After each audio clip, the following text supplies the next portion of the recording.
Hill Show. Broadcasting from beautiful and safe Brighton, Massachusetts. Woo! It's go, go, go, go, go, go, go time. It's You're a cool hill man. The Greg Hill Show. We're a fanatic, Greg. Don't worry about that. Tick, tick, boom. Starring the biggest foodie on the planet, To me, food is the most important thing. White bread is succulent. Greg Hill. Can you do some beef splaining for me quick on Okay. the kidnapping of Gucci Mane? Of Gucci Mane and Pooh Shiesty? What happened with that? Featuring the parlay playboy himself, This tickles my fanny. Does that math make math? I did not know that. Wiggy. I used to love going to the Home Depot, love the power tools. I have power tools. Well, you know what that means, what that says about you. That means I have a little penis? Is Yes. that what that is? I must be the outlier because I have some power tools. Guess what? My penis is not little. Joined by Boston's #1 linguist, Criminal mischief and arson have become this kind of tangent. Pete Buttigieg. Courtney Cox. I feel like Wiggy is 2 steps away from having the big cork board with all the pieces of yarn Yep. attached to different things. And it goes to one. And the top person at the top of that board is the Godfather himself, John C. Henry. And accompanied by 2 big brains behind the glass. Don't put salmonella with your yams. I'm on Shime Island. Talk to me, Daddy. You are both morons. Curtis and Shime. I love Nice. the progression of Wiki questions. It's like nobody does that. Then he says he does. Then he's Yeah, like, well, but- why do you do that? Well, I mean, he's the only guy I know that we wearing skinny jeans. You want to see how they look? Now, Let's get down to business.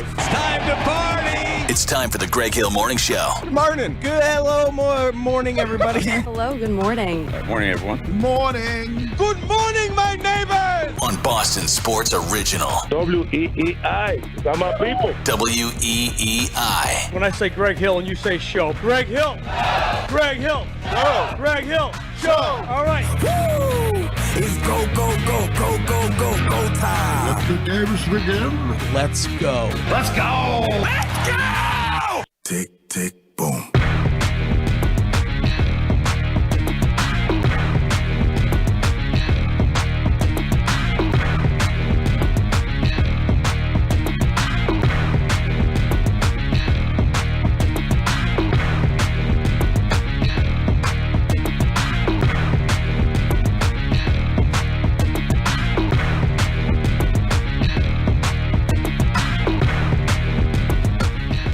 What's going on, everybody? Good morning. What up? What up? Curtis, welcome back. Oh, God. Beautiful weather for you. It's like February 10th, not like April 8th or 7th or whatever it is today. And I feel your pain, Curtis, coming from Louisiana, so I know what that southern weather's like. Speaking of 6'7", Chime, I should not be amazed by the modern miracles of science, but I still remain amazed at those that are setting lines legally and elsewise. When you look at that game last night, it's spot on. Yep. Every time. They are spot on the line so as to make the most money. I don't know why I'm impressed by it, but I'm impressed by it. But we gave the people the right number, Greg. We said take the points. And yes, we should have did. taken You the and points. You and I, with a little tip from the Sharps yesterday. Spot on. But excellent basketball game. That's Excellent because basketball in college basketball, the offense is trash. I mean, it's so amazing. Mego and I were talking about this off air because, obviously Mego, she's the basketball genius in the room. Oh, my goodness. Well, Please. you are the one around Kind of a that. shot at Flattery. Greg. I mean, I played a little bit No, at Neshoba Regional High School. I know, I don't know if you know that or But not. Mego's I playing. don't know if you ever heard of 00 or not. I mean, I have heard of the Okay. Chief before. Most successful picks in one game. I thought you were awesome. I've heard of the Chief before, but Mego's boots. Nobody took a charge better in practice than I did. That's tough. Oh, to take a charge drill, I excelled at that. You're a glue guy. Yeah. Stand right there, hands over my nuts, boom, I'm Yeah. on the floor. Mego's boots on the ground, stilettos on the ground, running shoes on the ground when it comes to basketball Okay. in those locker rooms. Yeah. And you get to the NBA and we talk about the three-point shot.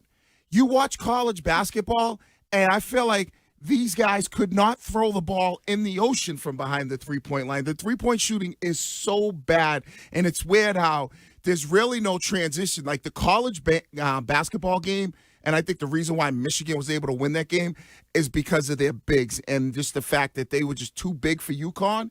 Yeah. And then when they get to the pros, it's like, Well, and you got to give it to UConn because they got in foul trouble pretty early with both of those starting guards, and it ended up hanging in. I mean, they were leading that game up until, I don't know, 5-6 minutes left in the first half, and they hung in there. They absolutely hung in there. Well, I think at one point in time they might have been 1 of 14 from behind 3-point line. It's just, it was a good game. Like I said, Michigan, was just too big for them. Yeah. And they could have started a little bit later for my taste. Yeah, I don't know about you, Curtis, I think there were 3 people not in high school that watched the full game last night. And by the way, though, the game they had against Duke, they were 1 for 11 from 3 in the first half, and they were down 18. And I was like, well, UConn is closer than they were against Duke, right, and they might have a shot, but Michigan was the better team. Wiggy made an excellent point right before we came on air, though. Who did? Wiggy. You sure it was him? Yeah, it was Yeah. definitely. Okay. Not only are 2 of the national champ teams now in football and basketball, these Midwestern teams, all their dudes came through the transfer portal. Preach. Michigan's whole starting 5 were all transfers. And we obviously know about Indiana and what they were able to do with the coach coming from JMU and their transfer portal.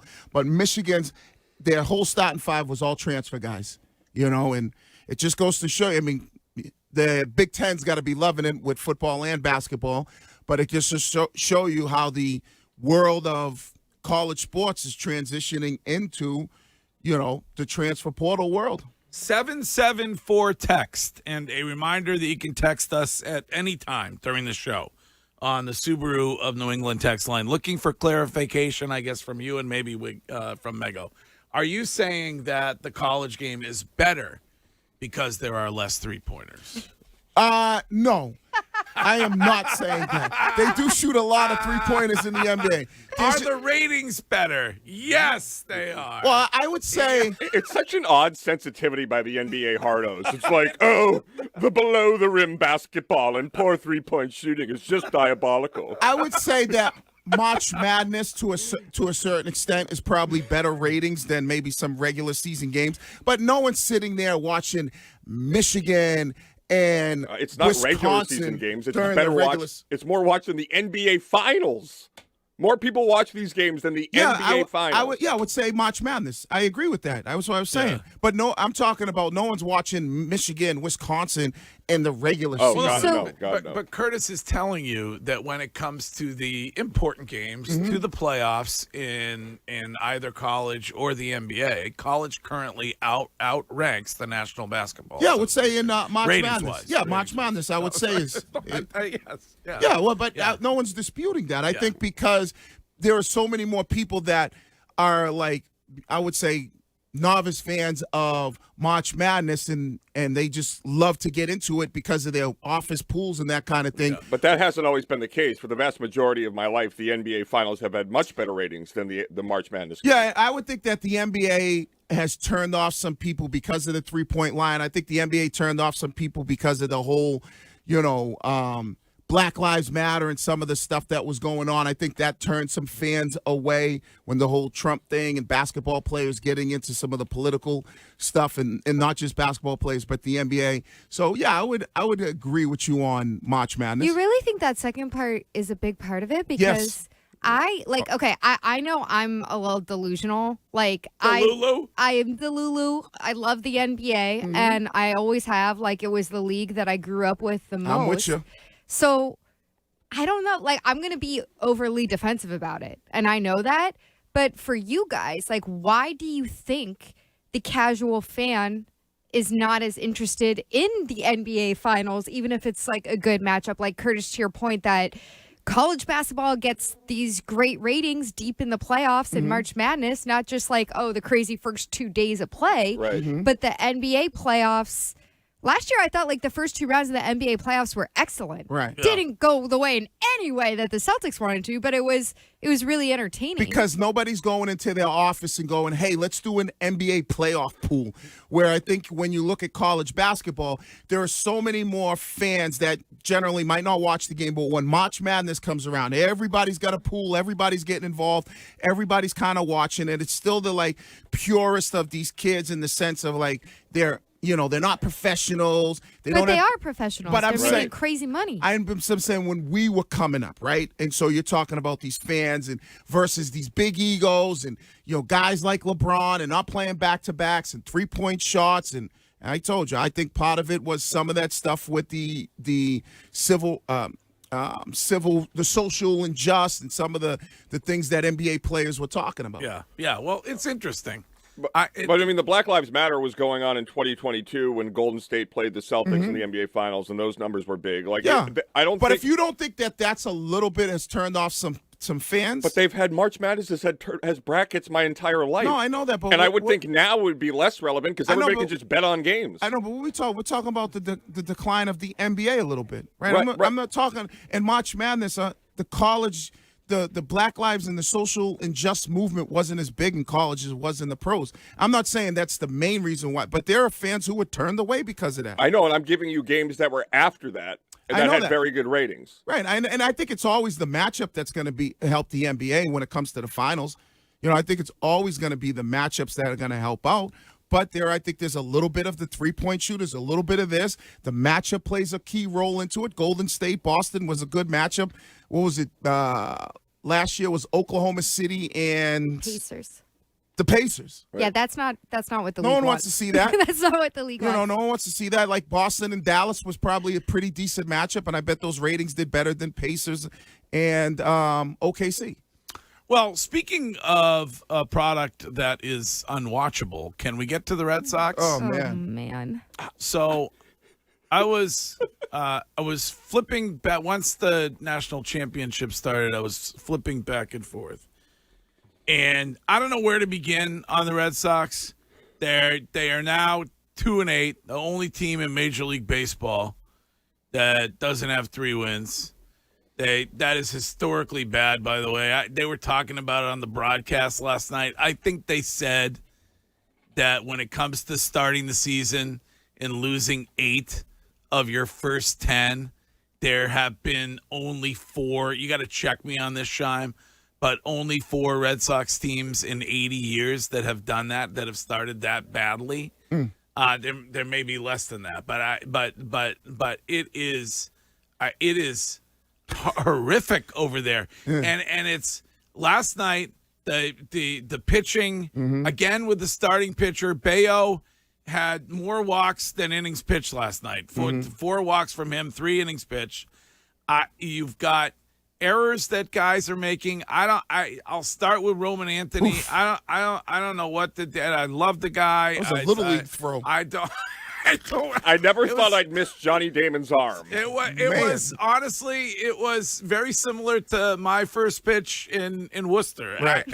I think it went further. Your first pitch went further. It literally bounced. It was a bounce pass to the cutoff guy. It looked like Cam Newton trying to find a receiver. Okay, but that's real, Curtis. Like, that's scary because after the game, Cora's like, I think it's mechanics. And you go, well, surely he hasn't had this arm the whole time. I mean, we saw him last year, but he's made at least 3 of these kinds of throws.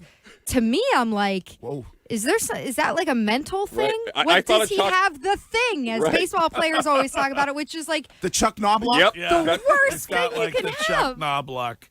All I thought about last night, Wiggs, was Chuck Knobloch and Shime pooping his pants in the match and how, like, your mental, like, impacts everything. He has the Dontrell Willis from the Florida Marlins. Dontrell Willis. D-Train. I'm like, because, the Durbinator, I mean, he didn't help out Bay over there on the hot corner a couple errors. No. And then when you saw that game last night and you saw that play, and by the time Roman Anthony got the ball, and Mego and I were talking about this off air, and she made a great point, you could see the guy hadn't even got to third base yet, and you were coming in from left field, and you were pretty shallow. So it's like, all right, this should be an easy throw at the plate. And then you're grinding your way back into that ball game, and you get the home run from Contreras, and you got 2 guys on base, and it's Trevor Story, and you have zero confidence. Right. Zero. that he's going to be able to make contact with the baseball and keep Right. you in the game. But that's the leader. Yeah. But at that point, it was already gone. At that point, once they went up 8-5, well, 8-6, or they came back with a home run and got yeah. it to 6. By and that time, it was like then it was like so I don't know. Can we not do the Wally head when you're like? Oh my god. They brought that back, Awful. and it's like especially when you're losing. It's I like that should only be like that's like you're at that point he makes it 8-6. You're still down by 2 runs, and it's like being down by 21 and celebrating after you score a touchdown. It's like no, just there's nothing that this team does well. no. One thing. Tell me one thing that they do well. They have compelling drama. I'll give them that. It's the best TV show on right now. I can't turn it off. It is fascinating. It's true. They lose in very interesting ways. Right. I would say they have unbelievable glizzies at Fenway. Yeah. That's the organization, though. I don't. There is From a team there perspective, is nothing. no. There's nothing that they do well. Yeah. And, I mean, Roman hit the ball well last night, but now he could just be DHing. What was he, 2 for 4 last night, Roman Anthony? I believe so. Everything 2 for they 5. do is so weird. Yeah. How bad it is. Like even with Bayo's start, it was like he's walking all these dudes, he's filling the bases, Right. and then he's getting out of these jams, and then the 4th inning was just a complete disaster. But even that was weird to watch in real time. 8 walks last night. 8 of them. 5 of those guys ended up scoring. Right. So They got to be pulling their hair out because remember the position that they bragged about more than anything was the outfield. And Sadan had an error last night. We talk about Roman Anthony. It's like that was the position that they were like, man, we have the best outfield in Major League Baseball. I do have, on a positive note, the Roman Anthony bobblehead doll over here that was given out. I was told they were very difficult to get at Fenway. I don't know if they cut down on the numbers or whatever last night, but also, Oh my God, the arm fell off. No, the bat. that's the bat fell out of his head. Might be a good thing. Yeah. It's a sign. Oh yeah. As long as he's not throwing the ball. Bat, you have to screw the bat in. Yeah, we are screwed, I'll tell you that. Some assembly required. But they did, I believe they cut down on it's only a half bobblehead, so that's probably a cost related thing. Saving money. It's from the waist up. It would be like, wait, Roman, why don't Roman got no legs? But it is unbelievable. More so than any team I can remember in the first 10 games of a season. The Red Sox get a lead, and it's like, okay, let's give it to the other team. I don't want to be ahead. I don't want to have this lead right now. Let's give it up. It happens every single time. Yeah. They go up 3-0, boom, 4-3. Then you take the lead back at the top of the 5th inning, you give it right back up. Every single game. Even though Bayo was struggling, though, I think that was that inning where it kind of fell apart with the the errors are killing them. Even though your pitcher's struggling a little bit. Well, they're not. I mean, yes, I would say those errors were but major. also walks. Like even Whitlock. Right. What did Whitlock have? 2 walks? Yeah, and he didn't back up the cutoff or in whatever that the game hell. last night. Like, I mean, I'm sorry, But it was 3-0 in the first ball that I believe Durbin booted when he came in. I think there might have been 2 outs or something like that. So if you make that play, Bayo gets out of the inning and it's still 3-0, and then it's 3-1, and then he has another booted ball. But he went 80 pitches. No, I'm not saying it was crazy work. No, your starting pitching has been bad, but if your defense, It was exactly what Greg was saying yesterday. Like all they needed was a strong start from the pitcher, and he couldn't get through it. No, could not. This is Mike from Connecticut. Mike, good morning. Hey, good morning. 2 things. You asked what the Red Sox did well. They lose well. They're hurt. I blame Alex Cora. I think it starts at the top. Yeah. Remember that move? If they're losing, you get out there at 5:30. You're doing laps, guys. Stay work for Cora. We can get into this, and I understand Wiggy's immediate feeling about blaming Alex Cora, but it's on the roster of the baseball team, and it's on the actual guys who cannot perform. But he's been awful on getting the relievers that are going to be matchup problems. Everything is worse. Almost every inherited runner the relievers have scores. Yeah, but he's doing, he put Trevor Story finally in the 5 spot last night because for the last week and a half, I'm like, why is he hitting in the 2 spot? And it doesn't make any difference. Like, I mean, he's jumbling the lineup around. He's moving guys in and out. He put, he sat Roman for a while, and then as soon as he puts Roman back in there, he can't throw the ball from left to the cutoff guy. Like, I don't know what he DH'd him, right? I don't know what he's supposed to do. So, but yes, we will get into all of those things this morning. So we got leads coming up in about 10 minutes, and they said it at 7:20. That includes what Alex Cora said last night about you, the diehards, and how you must be feeling. So we will get to that coming up at 7:20. News with Mego at 7:45. And as always, Hill Notes during the last hour of the show at 9:20. So leave a voice note on the Red Sox or on any other topic on the Odyssey app. And here is Shime now with what is trending. Now, here's what's trending on WEEI. Trending now, brought to you by Shaw's and Star Market. The Bruins off to Carolina to take on the Hurricanes tonight. Puck drop for that one is at 7. Celtics welcome in the Hornets tonight at 8. The Red Sox continue to struggle as they lost to the Brewers last night, 8-6. They'll try to get a win as they go again with the Brewers today. First pitch at 6:45 with Will Fleming and Will Middlebrooks on the call. You can catch all the action right here on WEEI, the Odyssey app, and across the Shaw's and Star Market WEEI Red Sox network. Love the Shaw's 640. proud to be local since 1860. 6:45 starts. Why don't they do more of those? I love it. Yeah, well, I think once it gets to summer and it's lighter later, they want to give people more time to get there. Okay. But all right. I don't know. You can catch Christian Arcand will get you ready for the first pitch on the Mass Mutual Red Sox pregame show at 5:45. The Michigan Wolverines are your 2026 NCAA men's basketball national champions as they beat UConn yesterday 69-63. And in the NFL, small bit of news, Giants defensive tackle Dexter Lawrence has requested a trade and will not be participating in the team's offseason workout program that begins today. Trending Now is brought to you by Shaw's and Star Market. Chicken tenders are now on sale at Shaw's and Star Market. Pick up value pack signature select chicken tenders for only $2.99 a pound. Short on time, order free curbside pickup or get delivery. Shaw's and Star Market, the official supermarket of the Red Sox radio network. Don't you feel bad for kids just trying to get a dinner at the 99? Good for the 99, though. They're saving money left and right. That man, Jordan's. Yeah. That's right. Yeah. That's what's trending. We've got the leads coming up next year on the Greg Hill Show. Tonight, Sox and Brewers. The Mass Mutual.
Gentlemen, historically horrific start to the Red Sox season.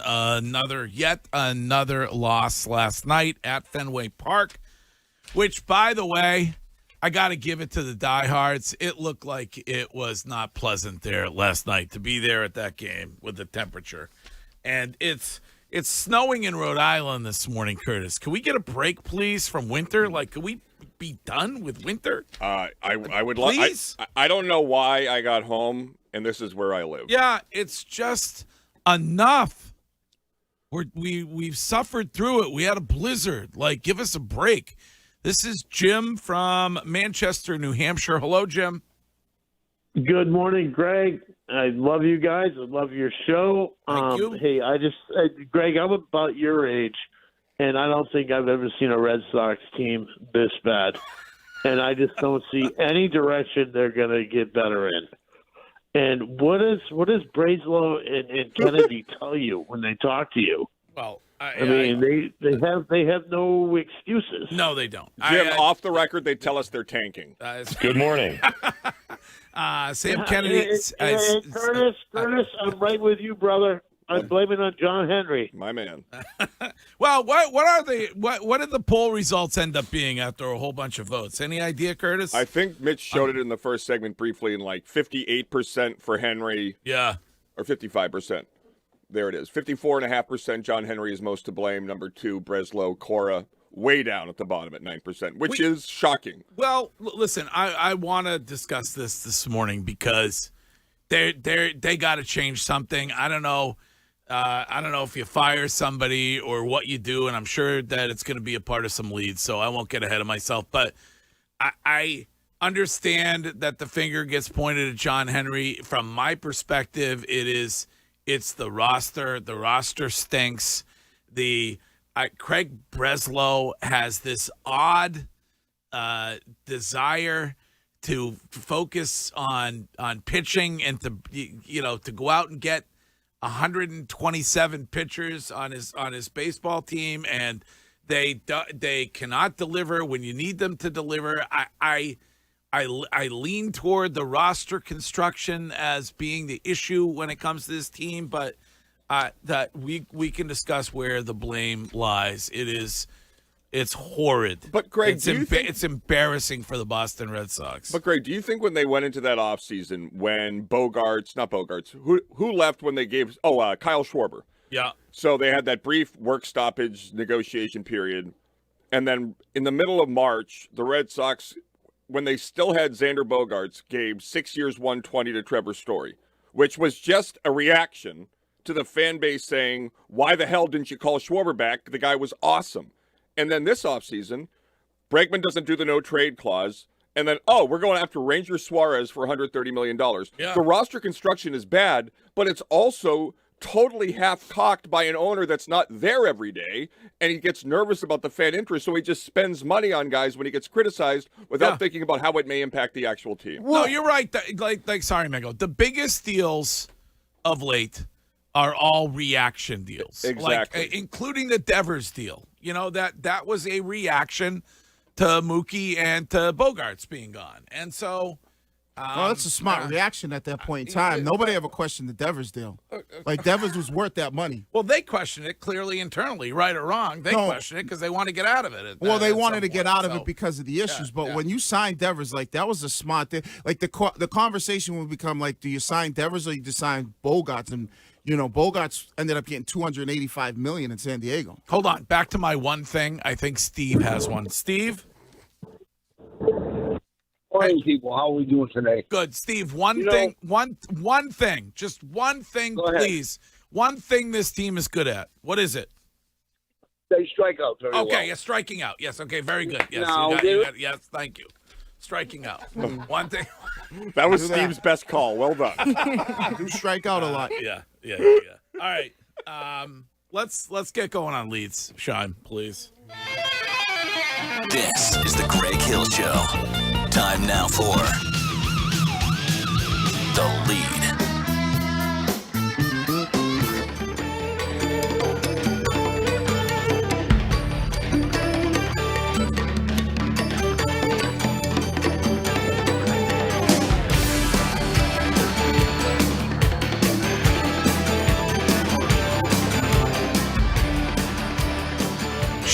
always ready for Billy in the morning, and we didn't start the fire. And the leads are brought to you today by Subaru. Let love bloom in a 2026 Subaru. Find yours at SubaruofNewEngland.com. Go ahead, Shime. Yeah, Greg, I feel like we're all going to have Red Sox leads today, but it's apropos. Like, I'm kind of tired also of just trying to figure out who's to blame. Just clear them all out. Get them all out here. I'm kind of sick and tired of everybody. I'm sick and tired of the no spending in the offseason from John Henry, the finding any way possible to cut costs. I'm sick of Craig Breslow and his, we believe this team is a World Series roster, and all this other crap, and the Alex Cora going out there and all these stupid mistakes and errors and bad pitching changes. And, like, I'm kind of sick and tired of all of them. And we're only 10 games in. Yeah. This is only 10 games in, and I've already lost complete faith in almost the entire organization. It is embarrassing what you've done in the first couple weeks of a baseball season. You're like almost not even competitive. You have a lead. That doesn't matter. Give it up right away. They say, what is it, the 2-goal lead, worst lead in hockey? Yeah. For the Boston Red Sox, any lead is the worst lead in baseball. So I don't know what to do with this team. I kind of just want everybody gone at this point. Yeah, and that is coming from a well-respected local high school baseball coach. That's right. Got our first game tomorrow. I'm excited. There you go. All right. Thank you, Shime. Curtis, good morning. Good morning. So, I don't know why it bothered me so much, but the Wally head was just so emblematic of an organization that has totally lost its way. Like, could you just think of that? Like, do you have any introspection? Do you give a damn about how you look? Like, it was the players' version of screaming Sweet Caroline as the Sox are losing 18-9 to the Yankees in Game 3 of the ALCS. Like, absolutely pathetic. And if Alex Cora had any balls whatsoever, he would have yanked it and thrown it in the effing stands to a guy that couldn't get the bobblehead. Like, to me, that and Wilson Contreras, so 2 nights ago, the Red Sox lose again to the Padres, and Wilson Contreras went 0 for 4 and didn't meet with the media.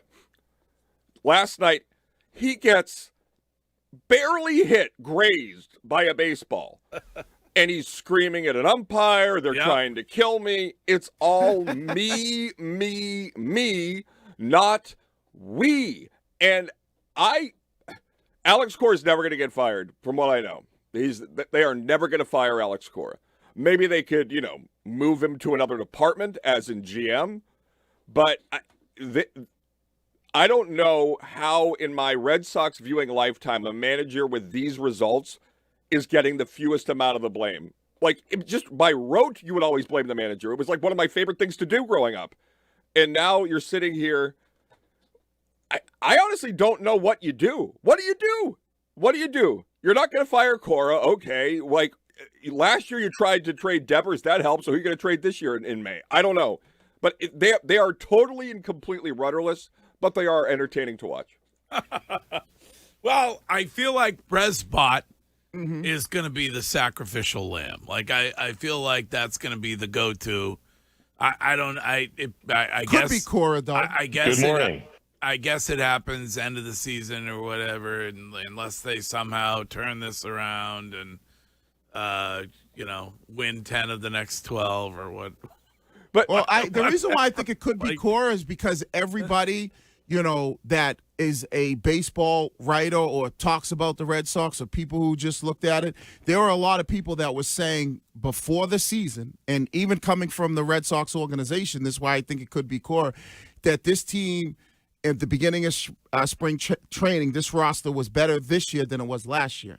So if your roster's good in the eyes of everybody in that building. Who said that, though? People who were focused on pitching said that. Yeah. Said the pitching is going to be stronger. Yeah. The lineup is the big question mark. Yes. The lineup, they said we might not have the 30-plus home run guy, but we're going to have a bunch of guys that could probably hit 20-plus home runs. We got guys that are athletic. So they started to factor that into the spring training roster and how it looked better this year than it was last year. And this was coming from inside, from Fort Myers. I mean, Bayo is a massive disappointment. Is he ever going to be good? He's like 1 month he's good, 1 month he's bad, like that caller said yesterday. It's been years of this now. Yeah, he's too inconsistent. He's way too inconsistent. So you don't know what you get from him. Whenever I'm on my deathbed, hopefully it won't be for a little bit, I'm going to sit back and think of all the hours I wasted listening to Ken Laird talk about baby freaking Pedro. It's embarrassing. God, has anybody ever been more wrong about something in their entire life than that guy? That baby Pedro, yeah, it didn't land well. I mean, if 508 Tech says, what is Alex Cora supposed to do with this roster? He puts the players in that have been chosen for him. Well, how about you get Garrett Whitlock to back up a throw? How about you have the actual game be played relatively clean? Like, is that too much to ask? Because in football, we blame Mayo rightfully. In baseball, we blame Grady Little. Like, you can blame guys because your roster is not disciplined or your roster can't make the basic plays. Yeah, but he's also not bounce passing a throw from left field. Like that's Roman Anthony. Yeah, that is Anthony. That is the most concerning part of the season. But maybe you have to, as the manager, you might have to say, and we discussed this a little bit, we're going to DH you, Roman. We're not going to put you in the field. Maybe you put Duran out there if you feel like Duran has a better arm or he just, he's not in his own head. So it's your job as the manager to maybe put the guys in the right position. If the Durbinator is struggling at third base, that's who they gave him for third base. Well, that's you you could put it, him. but you could put a third base who probably might be a better fielder. Move Marcelo Meyer over to third base and put the Durbinator at second base. And how good of a manager are you if you require Alex Bregman to be your manager in the dugout? Yeah. And didn't Meyer play third base last year? And we raved about him playing third base. Yep. So if you're the manager, you make moves like that. You know what, Meyer, you're going to play third base because Derby's been struggling, and to make it a little bit easier on the Durbinator at second base. All right. Excellent lead from both of you. Thank you. We will get a lead from Mego and a lead from Wiggy and a lead from yours truly coming up next on the Greg Hill Show at WEEI. WEEI.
the diehards are restless, and coming up they said it in about a half an hour, what Alex Cora said about the expectations of the fans after last night's loss.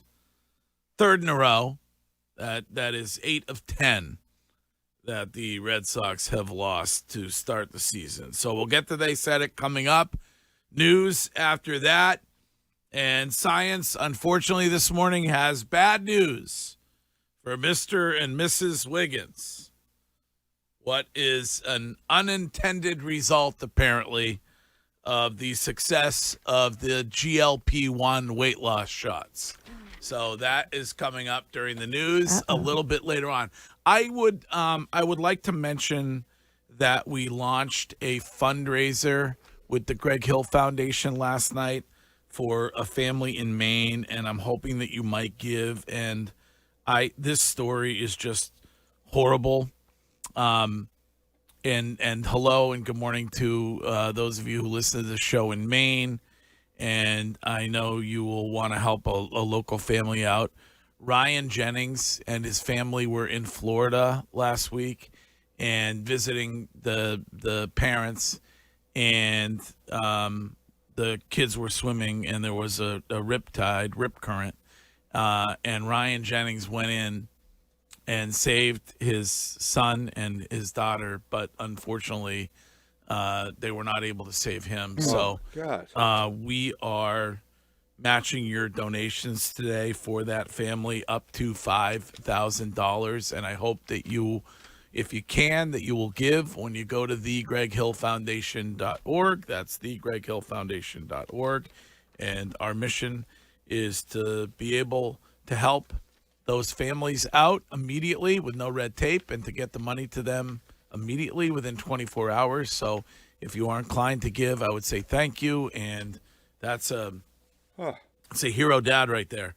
Yeah. Hero dad right there. And just a unthinkable situation that you find yourself in. So, but let's get back to leads, including this one from Mego. Mego, good morning. Good morning. I hate to keep piling on the Red Sox, but Red Sox legend who's been here before had something to say about it yesterday. Jonathan Papelbon compared this team to the Chicken and Beer Squad of 2011. So even though that team was more remembered for their September collapse, it's worth noting that they started 2-10 through the first 12 games of the season. And Papelbon told the Globe this. He said, quote, "There was so much talk about how all we had needed was a decent April back in 2011.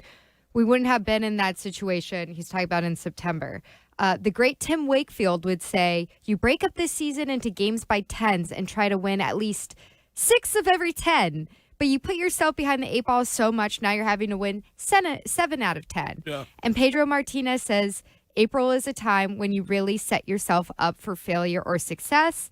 He said they're going to have to go on some great runs in order to turn this around. And I just don't know if they have the pitching to turn this around. So it's worth noting, you mentioned teams before in the Red Sox franchise who have made it to the playoffs or who have started out this poorly. Yes. In the World Series era, out of 186 teams that have started the year 2-8, only 12 have reached the playoffs. So 186 teams before this 187th team have started out 2-8. Only 12, that's 6.5% of teams have made the playoffs. So Yeah, I mean, it is dire circumstances. It's you're getting to the point of no return. You're not there yet.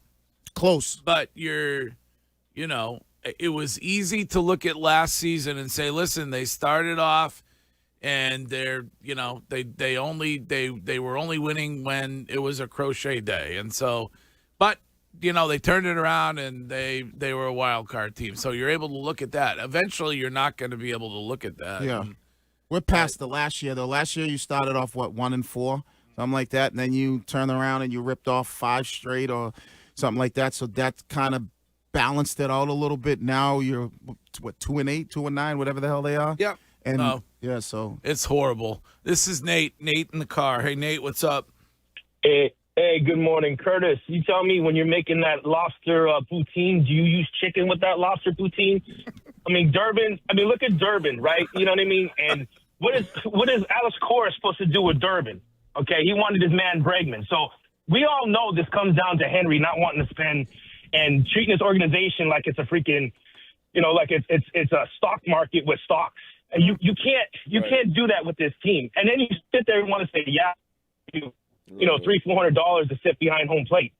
I mean, the people are eventually going to sit there and say, I'm not paying that. Yeah, people are going to come in, the tourists and all this other stuff, but there's going to be eventually these people are going to be like, I'm not doing this anymore. And it's not. This is not Corey. He can only do so much. And he's been complaining for how many years now to say, hey, give me the guys. And what do they keep doing to him? They keep giving him freaking left. Yeah. I get it. It ain't that hard, though. And it's not that hard. Like, you can't give Cora a pass. Just say, all right, I'm going to put Meyer at third base. Like the same way.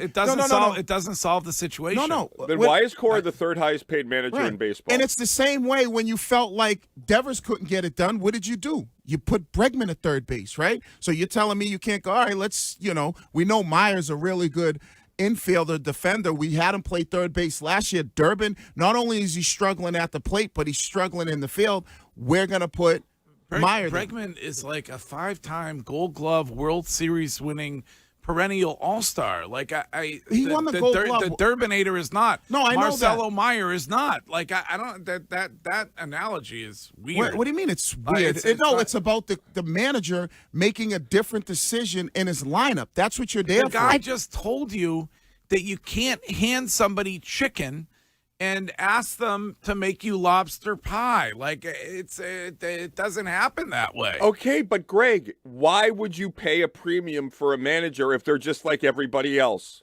If they can't do any of this stuff, why spend $7 million a year on them? Right, and Bregman won a Gold Glove once. So, I mean, he's a better defender. We're not disputing that, but there are other options if the guy, you don't have Bregman. The guy you have in Durbin is struggling. So then whether it's the Monasterio kid or whether it's Meyer, you figure out, okay, who else can we maybe put there that can do a better job that we know can play the infield? That's the job of the manager. Like, that's what you're supposed to do. Yeah, I would like to just make it easy and blame it on Alex Cora, but I don't. It's not on Alex Cora. It's from my perspective, it's not. It's not the roster that they quote unquote constructed stinks. Well, top to bottom. They said it was better. Minus Wilyer Abreu. They said it was better this year than it was last year. Yeah, and Craig Breslow now, I don't know if you guys heard Jones and Keefe yesterday, but they were going in on this about Craig Breslow saying they have a roster of good players. The players just they're not playing well. So to me, that is setting up, pointing the finger at Alex Cora. Can Cora last this entire year and do a Brad Stevens and kick upstairs to the front office? I wonder if that would be the kind of compromise that ownership makes instead of just firing him. But I don't see how they can continue, even though we're only 10 games in, after this season with the current construction of everything. And Greg, if you're the manager of this team, and I agree, I don't think the number one person to blame is Alex Cora. You're right. He's not. But if you see that idiotic Wally head making its way towards the field, and you're in a freaking mood, which I'm sure he was, if we're pissed, I can only imagine how enraged Alex Cora is, you say, Duran, you idiot. Yeah. Leave it here. What are you doing? It's tone deaf. It is just so effing pathetic. They don't give a damn. And that is the greatest example of it being about a little bit. I'm going to shake my torso and I'm going to put on a Wally hat because I'm rich. It is just so pathetic. You losing frauds. All right, we got to take a break. The hip thruster was out last night, though, early in the game. I mean, it's like everybody was getting into that. Crochet was doing Oh, yeah. It was I think it was like a hard hip thrusting for him. I thought Crochet had a tick. Yeah, I mean, if it's that cold, I can't do the hip thrusting because I might break one. Yeah. Is that why Lindsay keeps the apartment so cold? We are going to get to the rest of today's leads next. You're listening to the Greg Hill Show on WEEI.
Shime, oh so close to having an extra $600 for the honeymoon after last night's basketball game. Yeah, it's a bummer, but it is what it is. You know, UConn played well. Michigan was just the better team. Well, I believe we did advise UConn and the points on this very radio program yesterday. We sure did. Did we not? We absolutely did, Greg. I hope you listened. We are going to get to They Said It coming up in about 15 minutes. And I will remind you that you can always leave us a Hill note on the Odyssey app on any topic. I would assume the Red Sox and their current dysfunction at the top of the list of what you might want to talk about. There are probably things you want to get off your chest when it comes to the Boston Red Sox and this historically horrendous performance so far this season. So leave a Hill note, and we'll play the best ones back at about 9:20 this morning. Can we open the Window World of Boston weather window for Curtis? So where is Curtis? Oh, there he is. Could you open the Window World of Boston weather window for Curtis, please? All right, Curtis. Sorry, I was working on my master stroke idea of us getting a Ken head. Oh. And every time we do a read correctly or break on time, Shime runs in and puts it on your head. I see. Can we have an alternate laundry cart available for when Mego nails the news also? They ought to bring the laundry cart back, I think, over there. Oh, boy. I know I have a lot of issues. They're well established. But how in God's name does that happen? Where you're losing, you're embarrassed. One of the worst starts in the history of your franchise. It's been around a little bit. And you're standing there with the Wally head. Like, oh, my God. Losers. Also, is it the same Wally head, or does Wally have multiple heads, or did they go out mid-game and de-head Wally? Decapitate? Decapitate Wally? Like, I don't know how it works. That's probably the same one. They just have to sanitize it every time. You know. You think they sanitize that every game? I would hope so. No way. There's got to be somebody That in there. thing stinks. There is definitely somebody who is in charge of Wally's head. I would guess there's probably a fan in it. You know who would know? Shime. Shime would know. In those kind of furry type costumes, do they have a fan in there to keep you cool? No, never. No, they don't. No, you're sweating up a storm. All right. Well, speaking of sweating up a storm, don't have to worry about that today, Greg. 35 degrees right now, cloudy skies, a little bit of light rain this morning, done midday, afternoon high in the low to mid 40s. Okay. Might get better Friday, though, right? Let's see. Yeah, should be 68 to 70 on Friday, and next week, Tuesday, maybe 80 degrees. Okay. You're on to them. Skeptic over here. Window World of Boston is a one-stop shop for everything exterior for your home. So windows, doors, siding, a new roof, all of it at Window World of Boston and their 4 local locations. There are 4 showrooms you can visit. Wiggy, good morning. Hello. All right, good morning and hello. First off, shout out to my boy Ken P. over at Suffolk County Sheriff's Department. It was birthday yesterday. He didn't get his wish of the Red Sox winning, but I'll give him a little shout out there, my big dog. So Curtis talks about this all the time and the potential lockout. Well, it looks like you're probably going to get it because I wanted to kind of deep dive numbers and say, okay, how does Major League Baseball look at the potential lockout and owners and if that's the direction that they want to go in? So when you start to look at the 30 teams and the 30 owners in Major League Baseball, there are only 5 teams who spend north of $300 million. And that is the Dodgers, the Mets, the Yankees, Phillies, and Toronto this year. And the next highest team is the Red Sox at 265, and then everybody else is below them. So when you start to look at potential lockouts and where owners want to go, I bet a lot of them want to operate in that 250, 260 type of payroll range for teams, other than those teams that we've talked about. And other than the Dodgers, the only teams that have operated north of $300 million that won a World Series are the Dodgers. So when you start to think about how the potential lockout might loom for, we know players in Major League Baseball are not going to budge. They have the best players association in all of sports. Granted, they tend to have a little, the head of the PA tends to sleep with, family members, when, sister-in-law, whatever the hell it was, but they have a strong, strong PA. And I think ultimately because of those other 25 owners, they want to be in the world that the Red Sox want to operate, and John Henry being somebody who's pushing for that. Okay, so you're saying right now, April 7th of this season, that you believe there will be a lockout or whatever you want to call it, strike, whatever, next season. Because other than those 5 teams, every other owner wants to be, they don't want to operate north of $300 million when it comes to payroll. Okay, all right, Wiggy, thank you very much. You got it. Curtis, currently, according to a texter, total and utter whiteout conditions in Plainville, Massachusetts. Wow. Snow falling. Jesus. In April. I mean. No. And 1 to 3 inches predicted for our friends that are listening to us on our main radio stations this morning. Wow. Do you remember the April Fools, 2 feet of snow we got in like the 90s? Yeah. Yeah.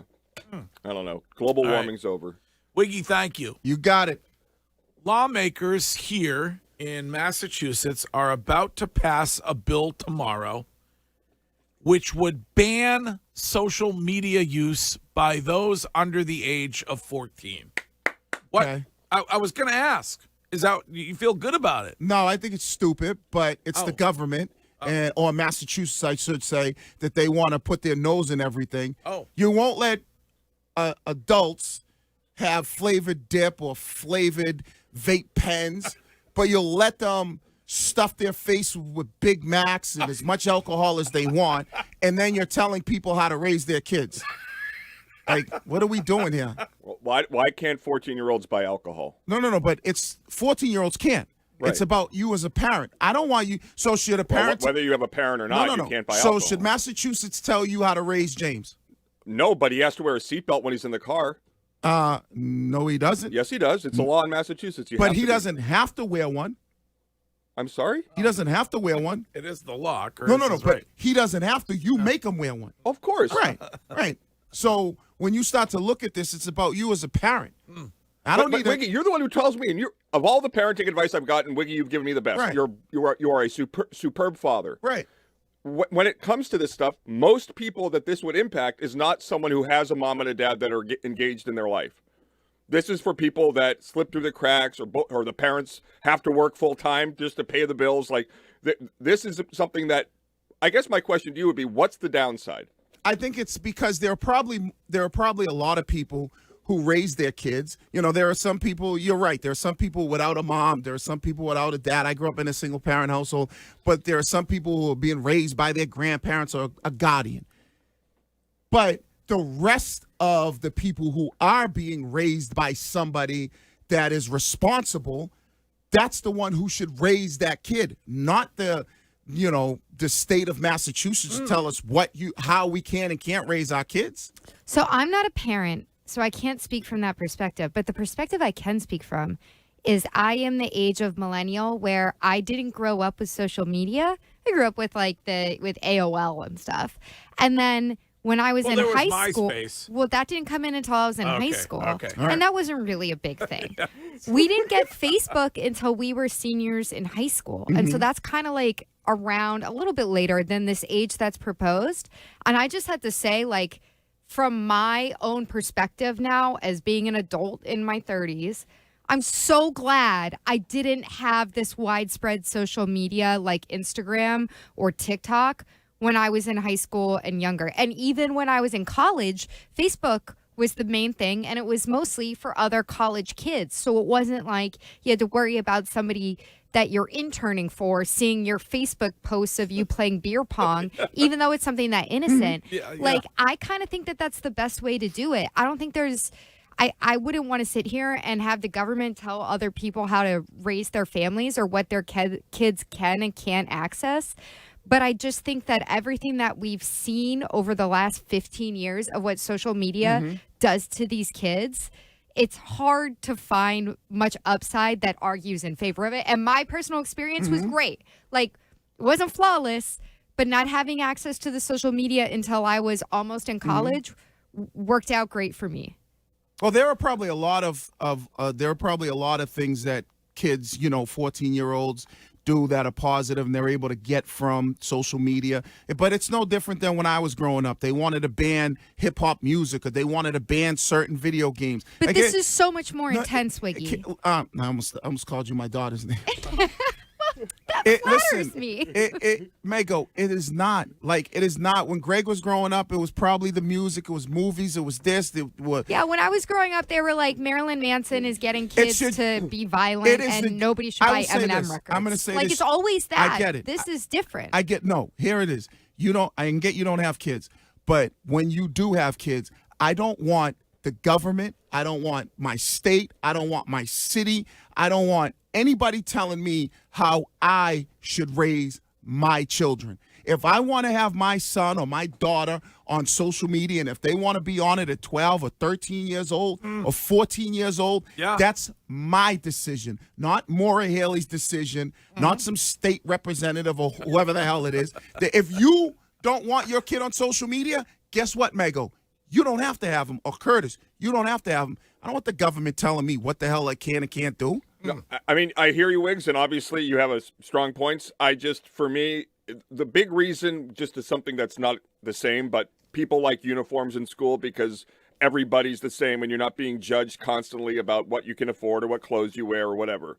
If you're 14 and all of your friends are on Facebook and you're trying to tell him that you're not allowed to go on, it's a much more difficult conversation than if he's 14 and none of his friends are on it.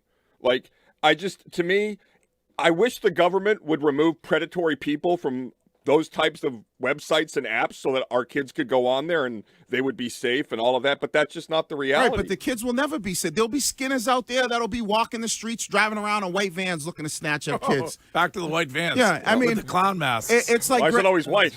It's like Greg said with his mother. Just because your friend's jumping off a bridge, should you jump off a bridge? Of course, Wiggy, but those conversations are much more difficult than that. No, they're not. I had kids that grew up in the social media era.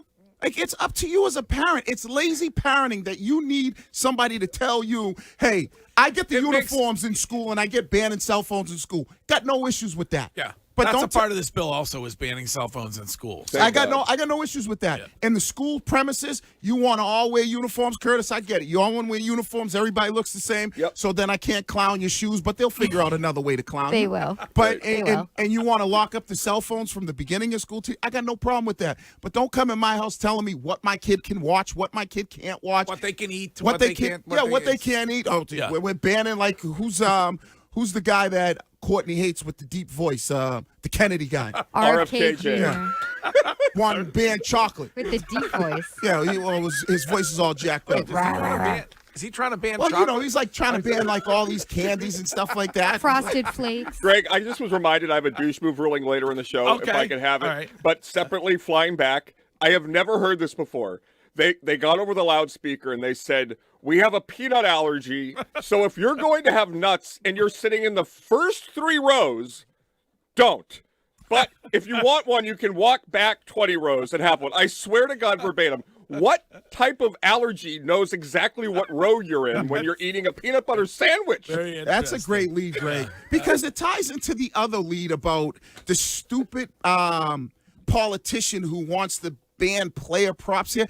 People are adults. Listen, they Not are children, adults. not 14-year-olds. No. But They're very much not adults. No, but listen. People are adults when it comes to the gambling and other things. These are my kids. They're not your kids, Mago. Yeah, I agree. They're not your kids, so you don't get to tell me how to raise. If I want to sit up with my 12-year-old and I want to watch, I don't know, Friday the 13th or some movie where Texas Chainsaw Massacre, where some heads are getting ripped off. The Red Sox. If I want to do that, that's on me as a parent. Yeah. It's none of your effing business to step in there. Okay. That's a problem with these governors. If I said to Maura Haley, hey, you shouldn't have your kid do this, you know what she would tell me? Mind your goddamn business. Kick rocks. All right. Those are our leads. It's a great lead, Greg. Thank man. you, Wiggy. That is a good Appreciate one. that. We're going to get to They Said It coming up right now. Shime and what is trending this hour. Now, here's what's trending on WEEI. I love when Wiggy gets all fired up. But, Shime, it's only for the people involving themselves, especially at the government level. Like, there's so many other pressing issues. Like, make the streets safer. Help these kids with programs in the inner cities and communities rather than worrying about banning 14-year-olds from social media. Like, these Actually kids fix the potholes in the streets. Yeah, like these kids are having kids at 14. Right. And you're worried about social media. How are they going to get the recipe for NyQuil chicken if they can't get on TikTok? Right. Walking around with switches and, you know, and you're worried about your TikTok videos. Kids are shooting each other in broad daylight. I mean, come on now. Get your priorities in the right place. Well, trending now is... How have we not had an oof yet? This has been calling for the governor. I've just kind of been letting Wiggy do No, his you thing. know, I mean, listen, there are certain leads like Greg. It's just a passionate lead, you know? No, I understand. I love it. Yeah. I appreciate your passion. That's all. Wait till you hear what science has discovered about those who are married and on the GLP-1s. Uh-oh. I'm telling you, when we get to that in the news. You already know how I feel about the GLP-1s. Get ready for the dump button, Sean. Oh, boy. It's one of those days. Trending now, brought to you by Shaw's and Star Market. The Bruins are in Carolina to take on the Hurricanes tonight. Puck drop for that one is at 7. Celtics welcoming the Hornets tonight at 8. The Red Sox continue to struggle. They lost to the Brewers yesterday 8-6. They'll try to get a win today as they go again with the Brewers. First pitch 6:45 with Will Fleming and Will Middlebrooks on the call. You can catch all the action right here on WEEI, the Odyssey app, and across the Shaw's and Star Market, WEEI Red Sox Network. Shaw's, proud to be local since 1860. Christian Arcan will get you ready for first pitch on the Mass Mutual Red Sox pregame show at 5:45. Wiggy, quick, a texter would like to know if you don't believe that alcohol should be banned for those who are under the age of 21. No, I think that's fine. So I mean, what's the difference? Well, like you want to make the decision for your 14-year-old. If you want your 14-year-old to drink at home, shouldn't you be allowed to? Guess what? I think there's like an age when it comes to alcohol because of what it can maybe do to you chemically wise, and that you start drinking. But guess what? There are plenty of people that the kids are under 21 and they say, hey, you know what? I'd rather you drink at my house than drink out there. The Michigan Wolverines are your 2026 NCAA men's basketball national champions. They beat UConn last night 69-63. And in the NFL, Giants defensive tackle Dexter Lawrence has requested a trade and will not be participating in the team's offseason workout program, which begins today. Trending now is brought to you by Shaw's and Star Market. The Shaw's and Star Market Grand Slam Summer Sweepstakes is back. This is your chance to win free groceries for a year, plus other incredible prizes to enter. Redeem your grocery reward points in the Shaw's or Star Market for You app. Official rules at Shaw's or StarMarket.com/Grand Slam. That's what's trending now. We've got They Said It coming up here on The Greg Hill Show. Jones and Keith.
Later last night, the Greg Hill Foundation launched a fundraiser for a family from my adopted home continent of Maine, the Jennings family, who was traveling in Florida last week, and Ryan, the dad, heroically saved his daughter and son from a rip current, but sadly lost his life saving his kids. And we are today matching your donations up to $5,000 for that family. It's unthinkable, and it is, you think about it as a parent, Curtis, Wiggy, about your kids. You're in Florida on vacation and at the beach, and you go in and you're able to save those kids. And so I want to thank everybody who gave since we announced it last night and since we talked about it earlier this morning. But I'm hoping that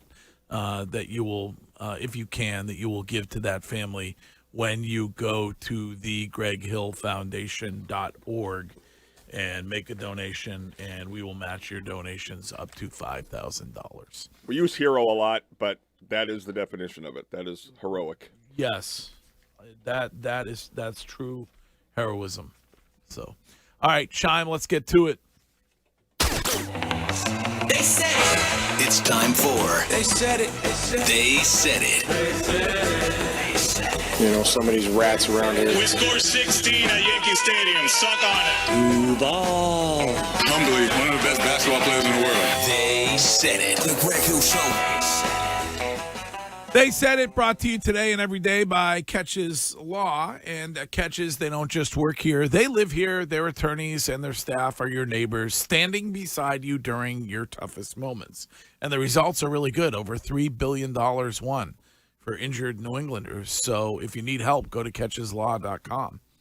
Well, what are we hearing first today, Shime? Well, Greg, we've been talking about it all morning, so there's really no other place to start. Let's begin with Alex Cora. He spoke after the loss to the Brewers yesterday, 8-6, and talked about how the fans have high expectations for this team. And Alex Cora understands that. Here is Alex Cora.